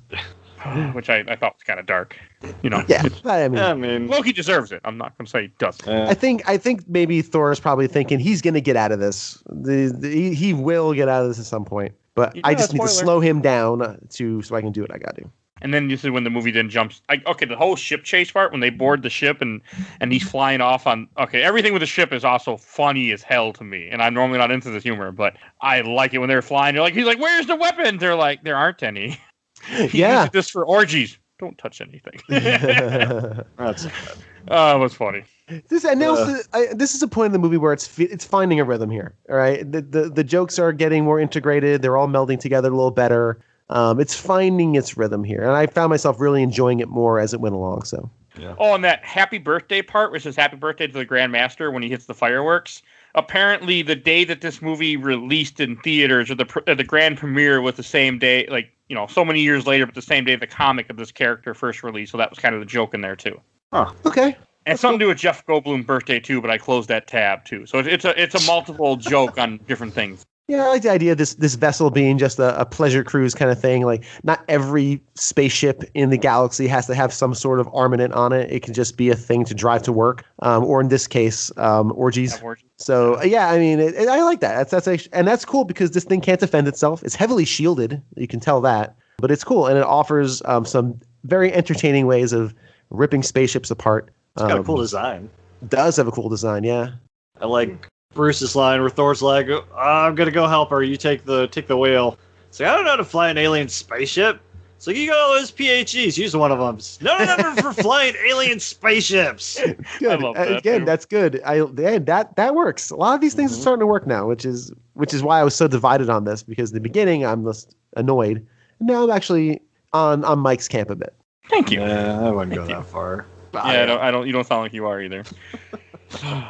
I said it a bit. And that part when Valkyrie just jumps out, or Valkyrie, or her name, jumps out of the plane, just starts ripping apart other planes. Oh no, she's on the ship flying, and then she crashes at one point because they shoot it, and she starts jumping to ship, and Thor does too. Oh, I love that. Like, that was a great action scene when they're ripping apart these ships and killing people that way. I love that so much. It's kind of like a scene from that movie no one remembers, where they're on the ship towards the end with Zachary Levi flying it. You're right. I didn't remember what you were talking about until the very end of that sentence. Yeah. Yes, I don't understand why Thor: Dark World, but it is such a forgettable movie. It Like, really I really is. don't remember it. It's just. It's one of the worst. It's a combination of a lot of things that I don't even want to get into, because that's going to require me to remember it. I'd rather not. So. Well, you listen to an episode if you haven't before, and hear us talk about it. Yeah, I have listened to it. So let's see. So Go ahead. Sorry. No, you're good. I was going to say they go into the Devil's Anus next, is after you're looking for the next part. Unless you have stuff to say about this. Well, they entered the anus, but they also, before that, she... Phrasing. I'll call it phrasing on that. Yes. Yeah, well. So... I had like 3 jokes that came to my brain. I had to quickly swipe them. Like, nope. I also like the fact before this, basically, Valkyrie takes out his. We never talked about the Grandmaster's sidekick. Stupid lady. Oh, Topaz. That's it. She takes out Topaz in a very entertaining way, if I remember correctly. No, Yeah, Bruce does. Oh, Bruce, that's right. Bruce does it. Yes. Oh, Yes, the fireworks, like, the goo or something smoking, and she can't see, and she drives into Like, the... one of these has to be a gun. This looks like a gun, and it's the birthday thing again. And it's a giant button. It's like the biggest button on the console. So, hey, why not push it? Yeah. So she can't see through all the fireworks and crashes into a rock. And then also, meanwhile, Korg unwittingly releases Loki because he's a sweet boy. And the sweet boy... We're going to get on that ship and get out of here. You want to come along? So good. It's like that. Hey, man. It's good stuff. Really good. So they then go through the portal. I won't say anus. It's a portal. Back to Asgard as they go through the portal. They're still looking for the Bifrost sword. I believe this is when they have the whole crowd is together, and she's going to kill somebody. Just when this movie starts building some goodwill with me, right? Fun action, things are flying, jokes are working, teams together. We get to Schmuckface and his dumb axe they can probably barely lift. and the evil one who just says, "Hey, we're gonna kill the random person." Yes, this is a trope that's been done 100,000 times. And all I can think of, have they not seen the Wrath of Khan? Don't they understand the needs of the many outweigh the needs of the one and the needs of the few? That's right, or the one. That's right. Clearly, that's it hasn't gotten out to Asgard yet. Okay. They haven't. All that culture from Earth has not reached the Asgardians. I mean, that's what I was thinking of. Like, really, like, why? Unless it's his wife or something. Just, I'd be like, you do know if you get this sword, she's going to kill the entire universe. Why are you? Because he'd be spared. Would he? No. He thinks he is. Too. Oh yeah, because the guy pipes up. No, I know where it is. Well, how do you know? Yeah, because history taught us anything. Evil people always help out the people that turn in the other people. Yep. Well, and also, how does he know where it is? Because if he knew where it is, he'd be with the refugees. So what? He was like picking apples somewhere in the forest and just saw Heimdall walking around with the sword. Maybe he was kicked out of the refugee camp because he was too. Or he's too extremist in his ideas. He was telling them that. Or he's just stalling. Maybe he thought. Hello, won the That's election. What I really. would have thought. That's actually I thought maybe he was just stalling. Those classic gambits. Oh, it's in the throne room. It's just under the chair. Just go under the chair and lift it up. That wouldn't have been good. No. That's it. It's fine. Then the executioner again. I'm not gonna say it again. I said it 3 times. Rule of threes. Okay. He had one job to do. And he does not do exactly. Yeah, one job to do. And he doesn't get punished. And he doesn't get punished for it. Oh no! Well, he doesn't have to do the job, right? Because he comes in. Okay, sorry. All right. Never mind. Forget I said. They arrive at Asgard, and Thor apparently goes somewhere, and he goes to the armory, and he finds Volk's outfit, or the Valkyrie outfit that he gives her, which I like. She gets back her outfit from the comics. I mean, you could say, where did he find that? But whatever. It is cool to see the new outfit to fits the character and call back to the vision you saw. It's nice. And it also identifies her easily when in battle because there's now could be a lot of stuff going on. Yeah, this movie gets you just when you get the big action scenes coming up and. Yep. Like this, the whole scene when Hela gets to Heimdall's hideout and she knocks down the gates. All I can think of was Lord of the Rings. All like went through my head when you see the big like tree on the door. Kate Blanchett was in those movies. Yeah, that too. I mean, why don't you just speak friend and enter? Right now it works. It's okay. You've seen Lord of the Rings, right? Nope. What? I've seen the first two, but I didn't see the third one. I own them. Because when they get to the Mines of Moria and Fellowship of the Ring, it says speak friend and enter, and they can't enter because it's supposed to be speak friend in Elvish, and Gandalf can't remember that. Oh, okay. I've seen the first two. I barely remember them, and then the third one, I own all of them, but I don't have 4 hours. I saw that a half an hour of Fellowship, and then I was like, this isn't for me. Yeah, I caught. I'm gonna have to carve out 4.5 hours to record our Endgame episode, so I ain't got time to do both. All right. Yeah, you're not wrong. I'm pretty sure that's gonna be a 4-hour episode. I'm sure. That Infinity War, maybe. I don't know about Infinity War, though. We're going to take a lunch break for that one. It's like, yeah, you got to pay me time and a half for that one. That's going to be my union. We're planning something video game related that's going to be pretty sizable, too. We can talk about after the episode. Ooh, okay. Neat. So, that's when she kind of goes into the canyon there, and there's no one there. And they run out the back door. They just run out the back door, as you do. Trouble starts. I like that scene. Like, you see them upset that she's there. You see her break down the door. The next scene is them gone down the mountain somewhere else. And I'm like, wow, they move pretty fast. Yeah, and she must be really slow because I would just give chase. Yeah. I also like how, like, when she's over there, Thor sits on the throne and starts banging the staff. And all of a sudden she's like, Thor is there. And all of a sudden she appears at the throne room. And I'm wondering, like, how long was he banging that staff sitting there? Like, was it like 2 hours of bang, bang, bang waiting for her? I don't know. That's what went through my head during this part. That's fine. Maybe every 10 minutes, he figured. Should get the point. I do like that. I like how he ends up, he kind of has a plan to what he's doing. This is when you have him, distracting her and fighting her while Heimdall is trying to get the people on the Rainbow Bridge, get them out of there because he has the sword and he's trying to send them somewhere else. They're all trying to save the people. I like that. I thought that was all really good. Yeah, and very quickly, I think when Hela and Thor they start talking, she's telling Thor about Odin, and they show the ceiling. Again, yes. Get this. Does he really react to this? I don't remember him having any sort of strong reaction to the revelation that his father was evil, or had a very checkered past. I don't remember. Maybe he knew about some of it, but just not Hela being part of it. Oh, maybe. I don't know. Yeah, I don't remember a whole lot of him saying anything about it. The reaction, like I would think, kind of shocking, wouldn't it? I mean, I don't know. But then they start a fracas. They start a fracas and start fighting, which is good. You think it would be kind of a thing when you find out that your father was a mass murderer, right? I mean, you figure you'd get something out of him, but what are you gonna do? We're in the final third, and we got a lot to do still, right? We got a wolf, and we got a Hulk, and we got a Valkyrie, and we got a spaceship, and everything else. So. And then just when you have Hela and Thor start fighting, and this is when he loses the eye, which I had forgotten about. I completely forgot he loses an eye in this movie. Me too, actually. It kind of caught me off guard. I'm like, oh yeah, he loses. And then I remember Tiff just looking like, oh, he loses the eye. I'm like, I completely forgot that happened because she has that good line of, well, now you remind me of Dad. Yeah, it was a pretty good one. Oh, that was pretty good. Doesn't he get his eye fixed? It's not that much. I think it's Infinity War when he's with Rocket.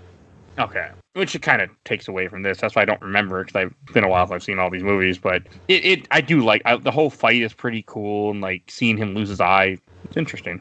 Yeah. It makes him more like he does. He cries more about the hammer he does losing his eye. Yeah, very good point. He doesn't really. He seems very just kind of ambivalent about his eyeball being ripped from his socket. So I don't know. Yeah, kind of like a ho hum. Well, yeah, he takes it like a champ. He does take it like a champ. Yes, he does.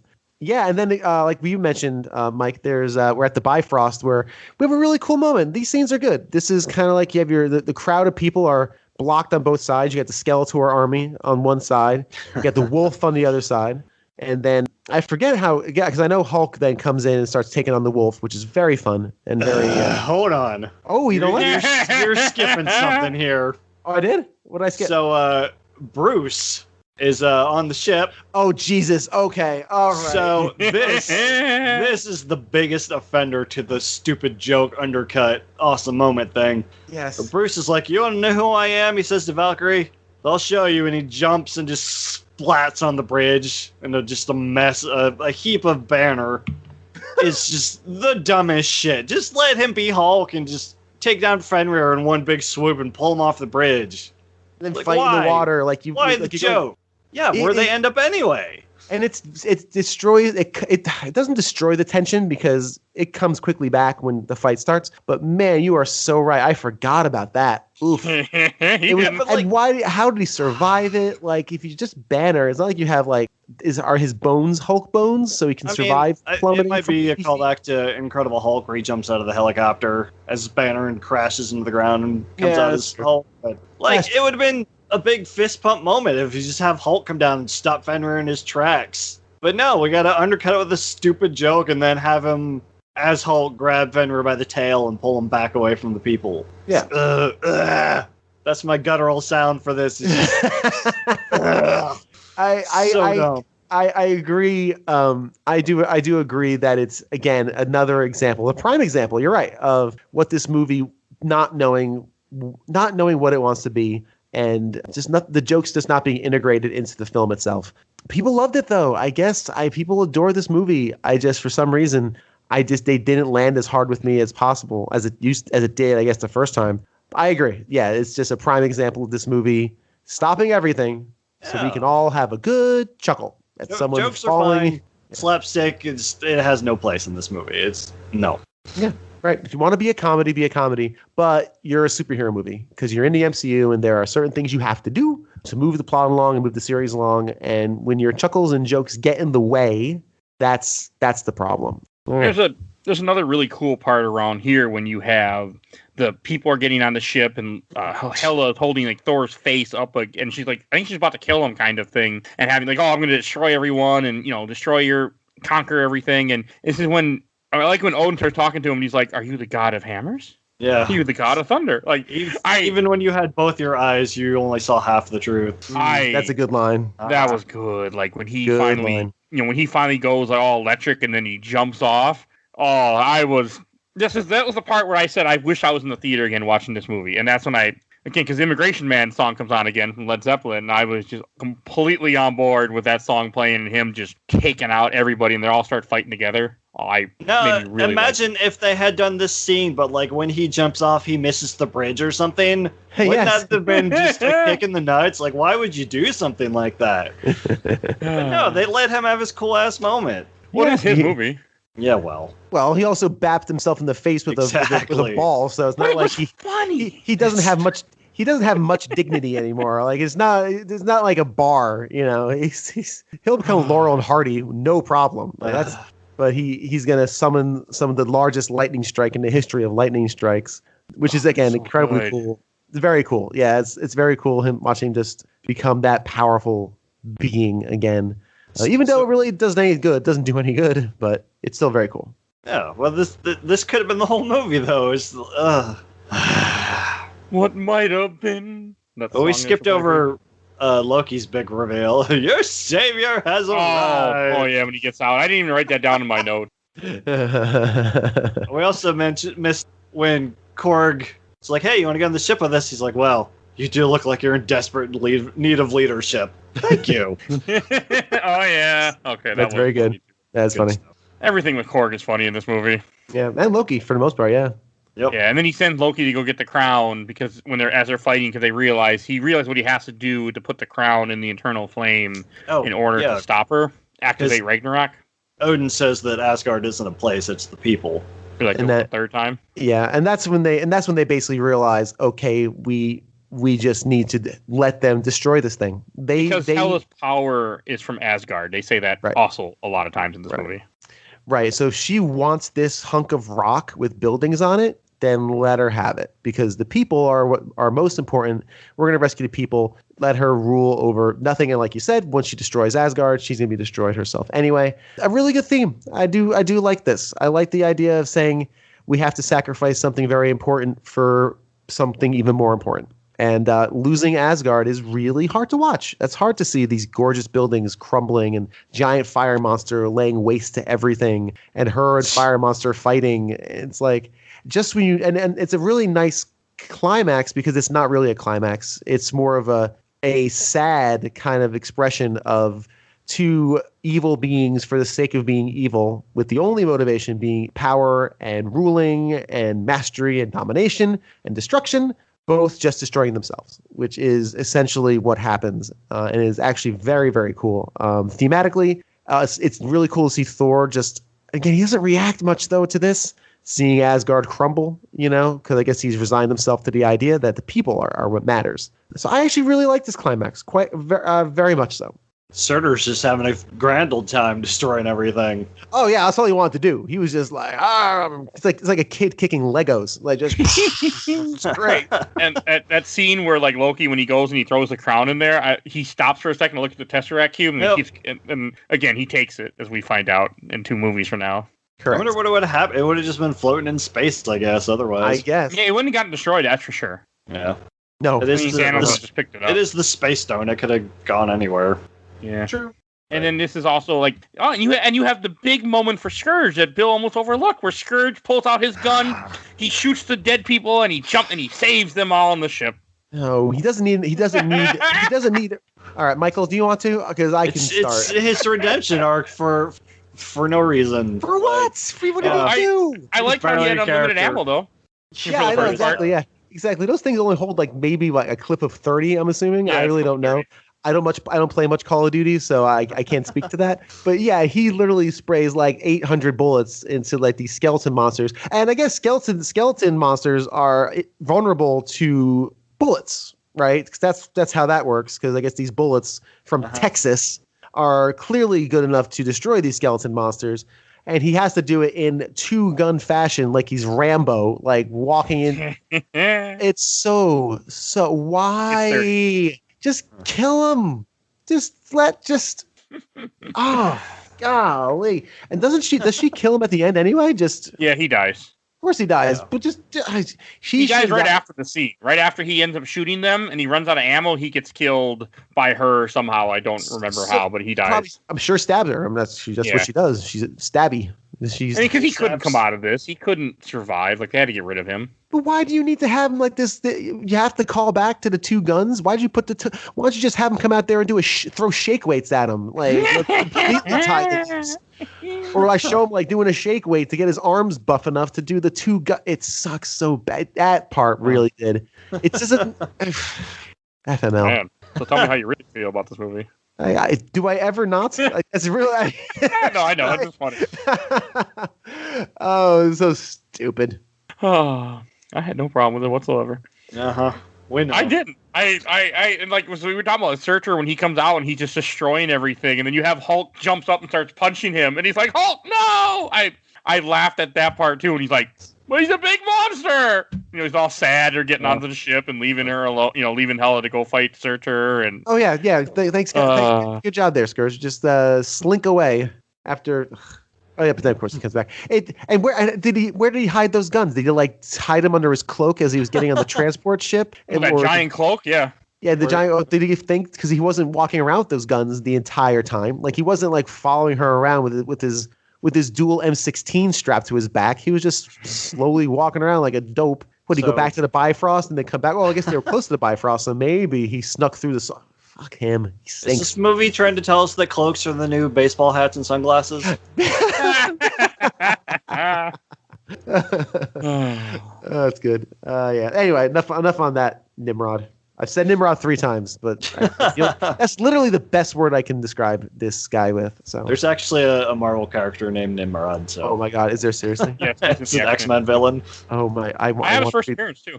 I want to read this book. That sounds great.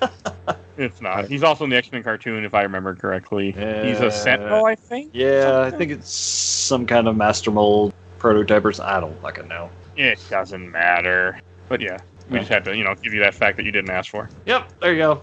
Nimrod. That's what we do here. And then Asgard blows up. See, they can rebuild it if the foundation's good enough. Okay, that was funny. No, those foundations are gone. Which is a little tough because, again, you have this really somber moment and you're peppering it with jokes. Like, this is supposed to be like oh my God, Asgard is gone. Like, these are now it's kind of like, remember in the J.J. Abrams Star Trek, the first one, regardless of how you think about that movie, I actually quite like it. I think it's good because it's not really Star Trek. It's so at the point when Vulcan gets destroyed. Imagine if, like, all of a sudden Bones said something goofy to Spock as he's, like, looking at his home planet, gets sucked into a black hole, right? He actually says in that movie, he's like, my people are now endangered. We're on the brink of extinction. Whoa, like, that's a heavy, heavy moment to watch your entire home planet be destroyed. But to have Korg, who, again, we've built up so much goodwill, we don't mind he says it, and that's just the movie. Yeah, so that's really sorry, I lost my train of thought. Skype popped up and I got distracted like a butterfly. No, it's okay. This should be a somber moment. This should be I think part of it is that they had set up that the place wasn't important as the people is. Sure. So they can rebuild elsewhere. Yeah. And it didn't bug me at the time. I really didn't. This is more thinking back on it. Yeah. Like a comic relief character. It's in comic relief stuff. Yeah. And he's good. He's actually a good comic relief character. That's his job. He has one job to do. And he does it well. He does it very well. Meek's dead, man. Yeah, I kind of stepped on him and I've felt so bad I've been carrying him around all day. He's not dead. He's alive. Yeah. Oh, what was your question, bro? Very good. New Zealand accent. Really great. Yeah, it's great.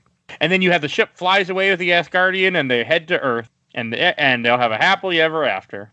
There's a scene with Thor and Loki before this. Oh yeah, where they're talking about where they're going, or where Loki walks in and Thor throws something at him, and he catches it again. Yep. Oh, you're still here. That's what he's still here. Yeah. It's like, do you really think it's a good idea to go back to Earth? Oh yeah, they love me there. I'm popular. Okay, let me rephrase that. Is a good idea for me to go back to Earth? No, probably not. Yeah, pretty good. Well, don't worry, they won't find out.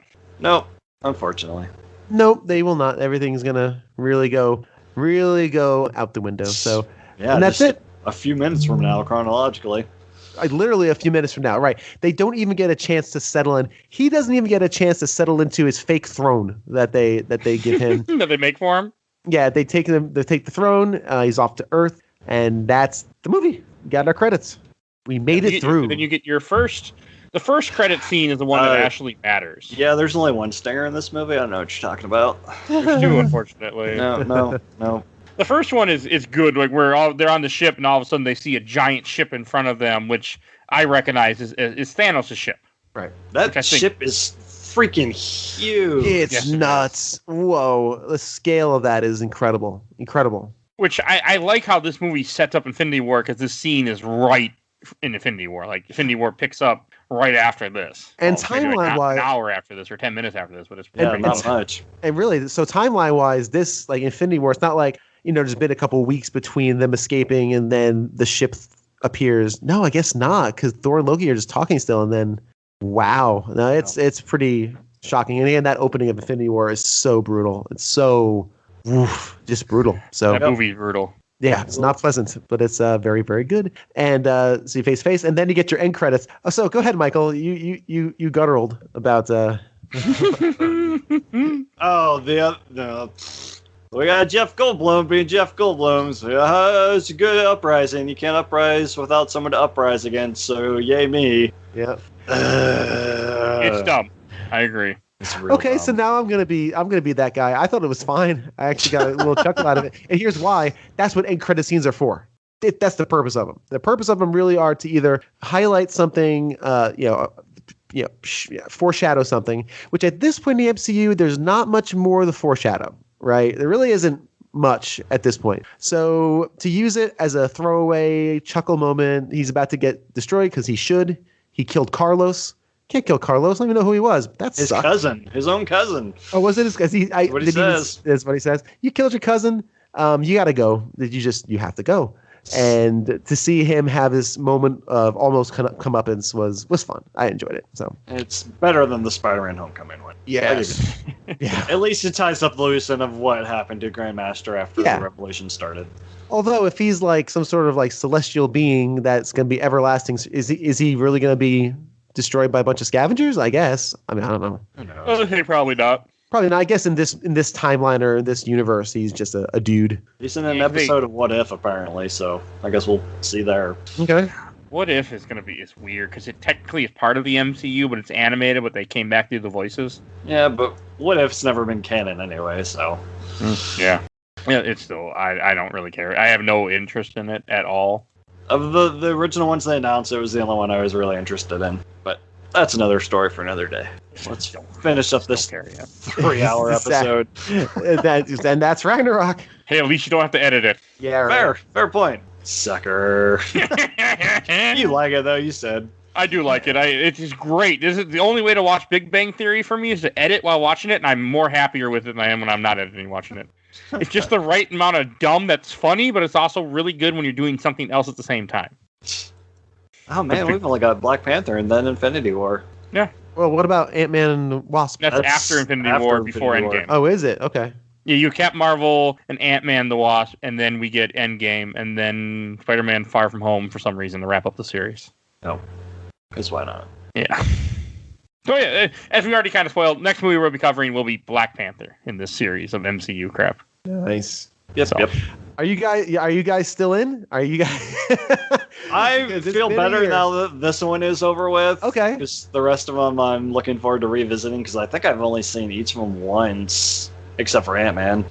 I want to say I've only seen each one after this only once too, I've seen Black Panther twice and I've seen Infinity War twice. Yeah, and I haven't seen Black Panther and I didn't see Ant-Man, so I think that's right. They're right around. Well, actually, not after my son was born. Yeah, I don't know. I just didn't see Black Panther or Ant-Man, so I am looking forward to experiencing both. I think I rewatched Endgame and not Infinity War because I wasn't ready to be that hurt. Infinity Game is rather unpleasant. So Endgame hurts too, but Infinity War is so much worse. Oof, yeah, it's not a terribly fun movie. I guess get your chuckles in here because I guess Ant-Man and Wasp. Ant-Man Wasp is hilarious. And Captain Marvel's got some really good moments too. I keep forgetting about Captain Marvel. And that was very good too. Okay. Yep, we got. The ones you haven't seen are what, Black Panther and Far From Home then at this point. And Ant-Man and the Wasp. Yeah, and I forgot Far From Home, Ant-Man and the Wasp, and Black Panther. I have not seen. I'm excited for Ant-Man. I am too. I don't remember it very well, but I am excited to see it. I'm excited for the rest of these. Well, I was excited for this one too, but I'm just saying because it's been a year. We did 2 a month where we initially wanted to do only 1 a month. Yeah, but everything. Well, COVID happened, so and I thought when COVID first happened, I thought, COVID will just be a couple months. We'll get back to work, so I'll take advantage. We'll record a few extra, get ahead, and then COVID never ended. It did not. So I'm looking forward to finishing this off with some good stuff. So partly I just want to get it done too. Before we end this episode, maybe we should do shelf or box. Oh yes. God, you are right. Wow. Okay, shelf, stacker, box, and we'll start with positive first, and we'll work our way down. I'll go first. I'm putting this on the shelf. I enjoyed this movie still. I enjoyed this movie when I saw it in theaters. I enjoyed this movie when I saw it on Netflix. I enjoyed it again. I really like this movie. I think it is a great film. I like the mixture of comedy and action, and I could easily watch this again in another couple of years, and I would still smile just like I did this time, going on the shelf, and best Thor movie, hands down for me. And how about you, Bill? Like Michael said at the open, it is the best Thor movie, but that's not a very high bar. So stack implies it's not gonna go on my. It's just gonna go in like my stack of DVDs. That kind of. I have a DVD folder, so okay. I now that you have that, I would definitely say stack. Although it really, if I ran out of space in that folder, I would definitely consider throwing this in a box. You said the word mixture of comedy. This is not a mixture. This is like building a house. Like each different. It's oil and water. It really is. Yeah, exactly. It's an emulsion. It's not. It's not a mixture. Movies need to have a tone, and they need to have a kind of a direction of what they want to be. Like who are you movie? And the best movies know exactly what they are, and they do that well. And this movie is too much, again, hand on the brake for the comedy stuff. it wants to be an action movie that's also a comedy, and you can't serve both masters, or at least it's very, very difficult to do so. And it doesn't pull it off. However, there are enough good things in this movie to warrant it staying in the collection and not being thrown in a box. Again, the action scenes are well done. It's beautifully shot all throughout. The humor, when it hits well. The comic characters like Korg are very, very good, and it has a great ending. And I enjoyed it more as I got through it. By the end, I was hand-waving some of the stuff that normally towards the beginning I would have been really, really upset with. So it's going to go on the stack, but watch it, Thor Ragnarok. Better movies come out. You may be on your way out, my friend. So watch your step. I'm excited for the next one, Love and Thunder. We'll see. How about you, Mike? This movie is going in the devil's anus. The box is not sufficient enough. God, I feel like I've done nothing but dump on this movie the whole episode. You did. So if you need a reason, then just go back and play the episode over. It's just like Bill said, the comedy just doesn't fit. The slapstick is stupid, and the fact they undercut so many what would have been awesome moments with just more dumb humor it kills it for me. Absolutely kills it. I don't know that I would say it's the worst in Phase 3, but it and Guardians 2 are like neck and neck for that title. Like, it's I think I'd rather go back and watch Thor 1 again than have to sit through this one again. So yeah, it's going in the box and then directly into the devil's anus. Oh, that was funny. Very good. You know, that's not how I expected this episode to go. I was really hoping before you turned it on and were sending me upset text messages, I was like, I hope he likes it this time. I hope he likes it this time. And then I'm like, oh, well, that. I like Korg. I like Loki. Even Bruce has some good lines, and I pretty much hate everything that's not action outside of that. Here's the big question: did you enjoy it more than Sin City? Yes, but that is the lowest of bars. People were excited for that episode. That episode's actually done pretty good for us in a couple days. Okay. So, and I've had when I posted a few times, they go, "Oh, you did Sin City," and I want to be like, "Yeah, you go listen to it." People like Sin City. I like Sin City too. I put it on this. Did I put it? No, I think I put it in the box because younger Bill likes Sin City a lot. Only because I'm just done with it and I don't need it anymore. Michael, you said a really good thing where it's just how you were looking for an action movie. The action movie that you wanted kept getting interrupted by comedy that didn't work. Right. And that's where that blending has to happen, because you do have to kind of serve two masters. I was wrong. You do have to. Just people who like the comedies, people who like the action, just people here for the spectacle. They're here for the effects. So you kind of really have to serve everybody, unless you're Infinity War and you want to make everybody sad, because now you want to close the story and you don't care. You don't care because now we have to close the story and it doesn't matter what you want. But in these kind of scenarios, you kind of have to serve both. But again, it's just the blending. And they do a bit. And you can see what this really could have been. Like, it could have been quippy and fun. Like, again, in those the aerial battles when Banner. Yep. And it's funny. It's kind of like it's like almost like Star Wars with like Han Solo and Chewie going back and forth in this tense moment, and it's blended. But yeah, like you said, stopping a movie to make a joke is, I don't know. For me, it just doesn't work because, again, that's to belabor my point, but. Yeah, that's just where this movie really falls short, and people loved it. So I guess, and I guess it's because people like funny Thor as opposed to serious Thor, which I actually do too. I like lighter Thor, more affable Thor, but this one, the manner in which it's done, just really didn't click for me this time. Yeah, it feels like Guardians 2, where all five people just felt like Quill. Like, you don't need him to be. Just make Thor his own character. Quit trying to make him Tony Stark or whoever. Right. Like. Right. Everybody doesn't. Captain America doesn't have to make jokes. He can just be Captain America and be interesting without having to have witty one-liners. Yeah, like the language runner from Age of Ultron. That's funny. It fits his character. It's funny. Right. It is funny. It's blended in again. So well, I'm glad I saw it though. I'm glad I actually saw it in the way it was meant to be presented again, not on a phone. So. I really wish I would have saw this in theaters. Whilst eating a sandwich. And that's another thing too. Not to make this episode any longer because it's very, very, very long. This probably works so much better in theaters.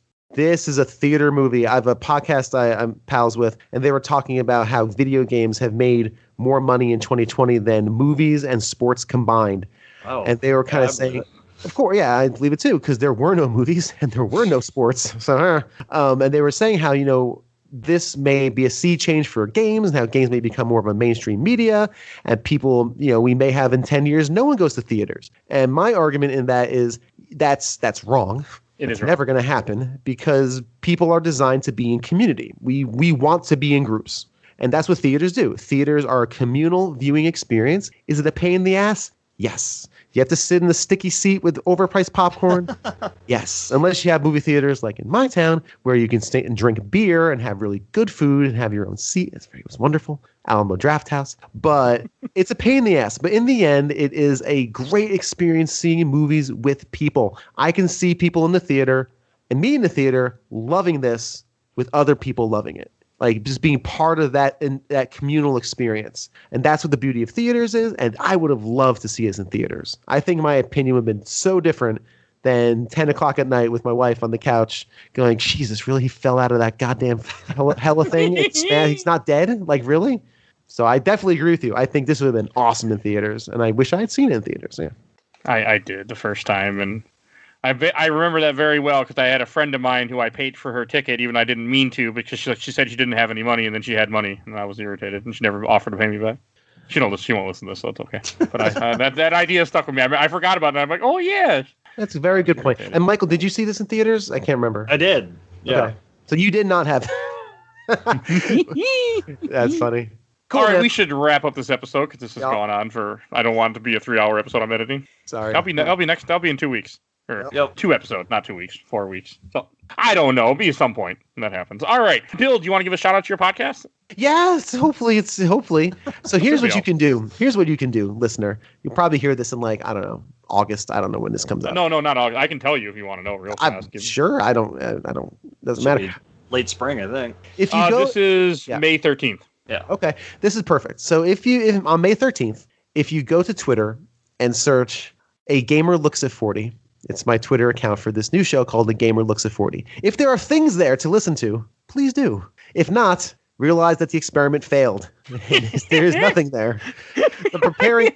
I'm preparing future you for 2 outcomes. So maybe just go and check it out. If it's there, it's going to be a series of stories and recollections outlining the history of games through the eyes and ears of the people who lived it. So it's just kind of like stories and recollections from gaming. That's also my life because I'm 40 now, not old, and just kind of looking back at games and looking back at that history, my history with it, and others as well. So we'll see. This is creatively stalled as of this episode recording. Oh, I'm sorry. I have stuff and I don't know what to do with it. It's just I look at it. It's like I have a pile. I have all the ingredients for a cake, but I don't know how to put it together because I don't know what kind of cake it wants to be now. So anyway. Podcast and you just throw things against the wall and see what sticks. At least that's what I'm doing. At least you know not to use too much frosting. That's right. Exactly. I don't want to fall into the Ragnorak trap. Okay. Well, hopefully it is out by this time because it won't be plugged on this show until March 11th. That's when the first episode goes out where you plugged it. Okay. All right. Well, then I have a soft deadline. That's nice. I like working with deadlines. Excellent. So, all right, and if you enjoyed this episode, we've been going through a bunch of other MCU movies with 16 episodes to go listen to. So definitely go check those out. We cover movies, we cover comics, and the Bread and Butter of this podcast, we cover games. Definitely go check those out. We release 2 to 3 episodes a week because I am insane. So please go check that. And if you want to give a shout out to our awesome intro and outro, courtesy of Bubby, a.k.a. Mike Tony from ZP Bite the Bullet, song to Cool Kid Squad. Definitely go check him out. And if you enjoyed this, please follow us on Facebook, Twitter, Instagram, and YouTube. I am on YouTube finally, and people are finding us and listening to. At the time of this recording, 12,000 people have, or not 12,000, I wish, 1,200 people have clicked on Thor: The Dark World. And only some of them were upset when they found out it was not the movie, even though the title says podcast. Nope, it does not say full movie. 1,190 thought it was a movie. Most of them have. So, hey, some people did listen to over an hour to 2 hours of the episode. So somebody out there. That's awesome. That's actually cool. Okay. Not a lot, but there were a few that made it. So, but yeah, most people click on and go, "This ain't the movie." Well, when the title says podcast, it does not mean it is. It's not the movie. You're welcome.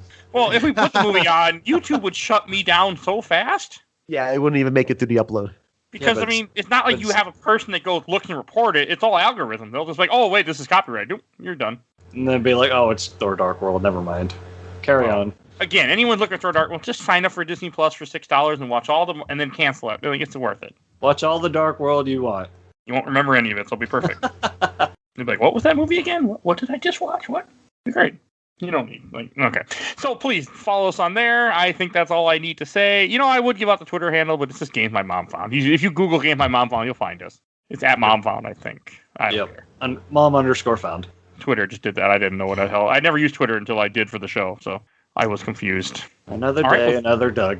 Hello, Doug. All right, so I want to thank everyone for listening and thank these two poor chaps for doing this with me. And we only got 6 more to go, guys. 6 more. MCU.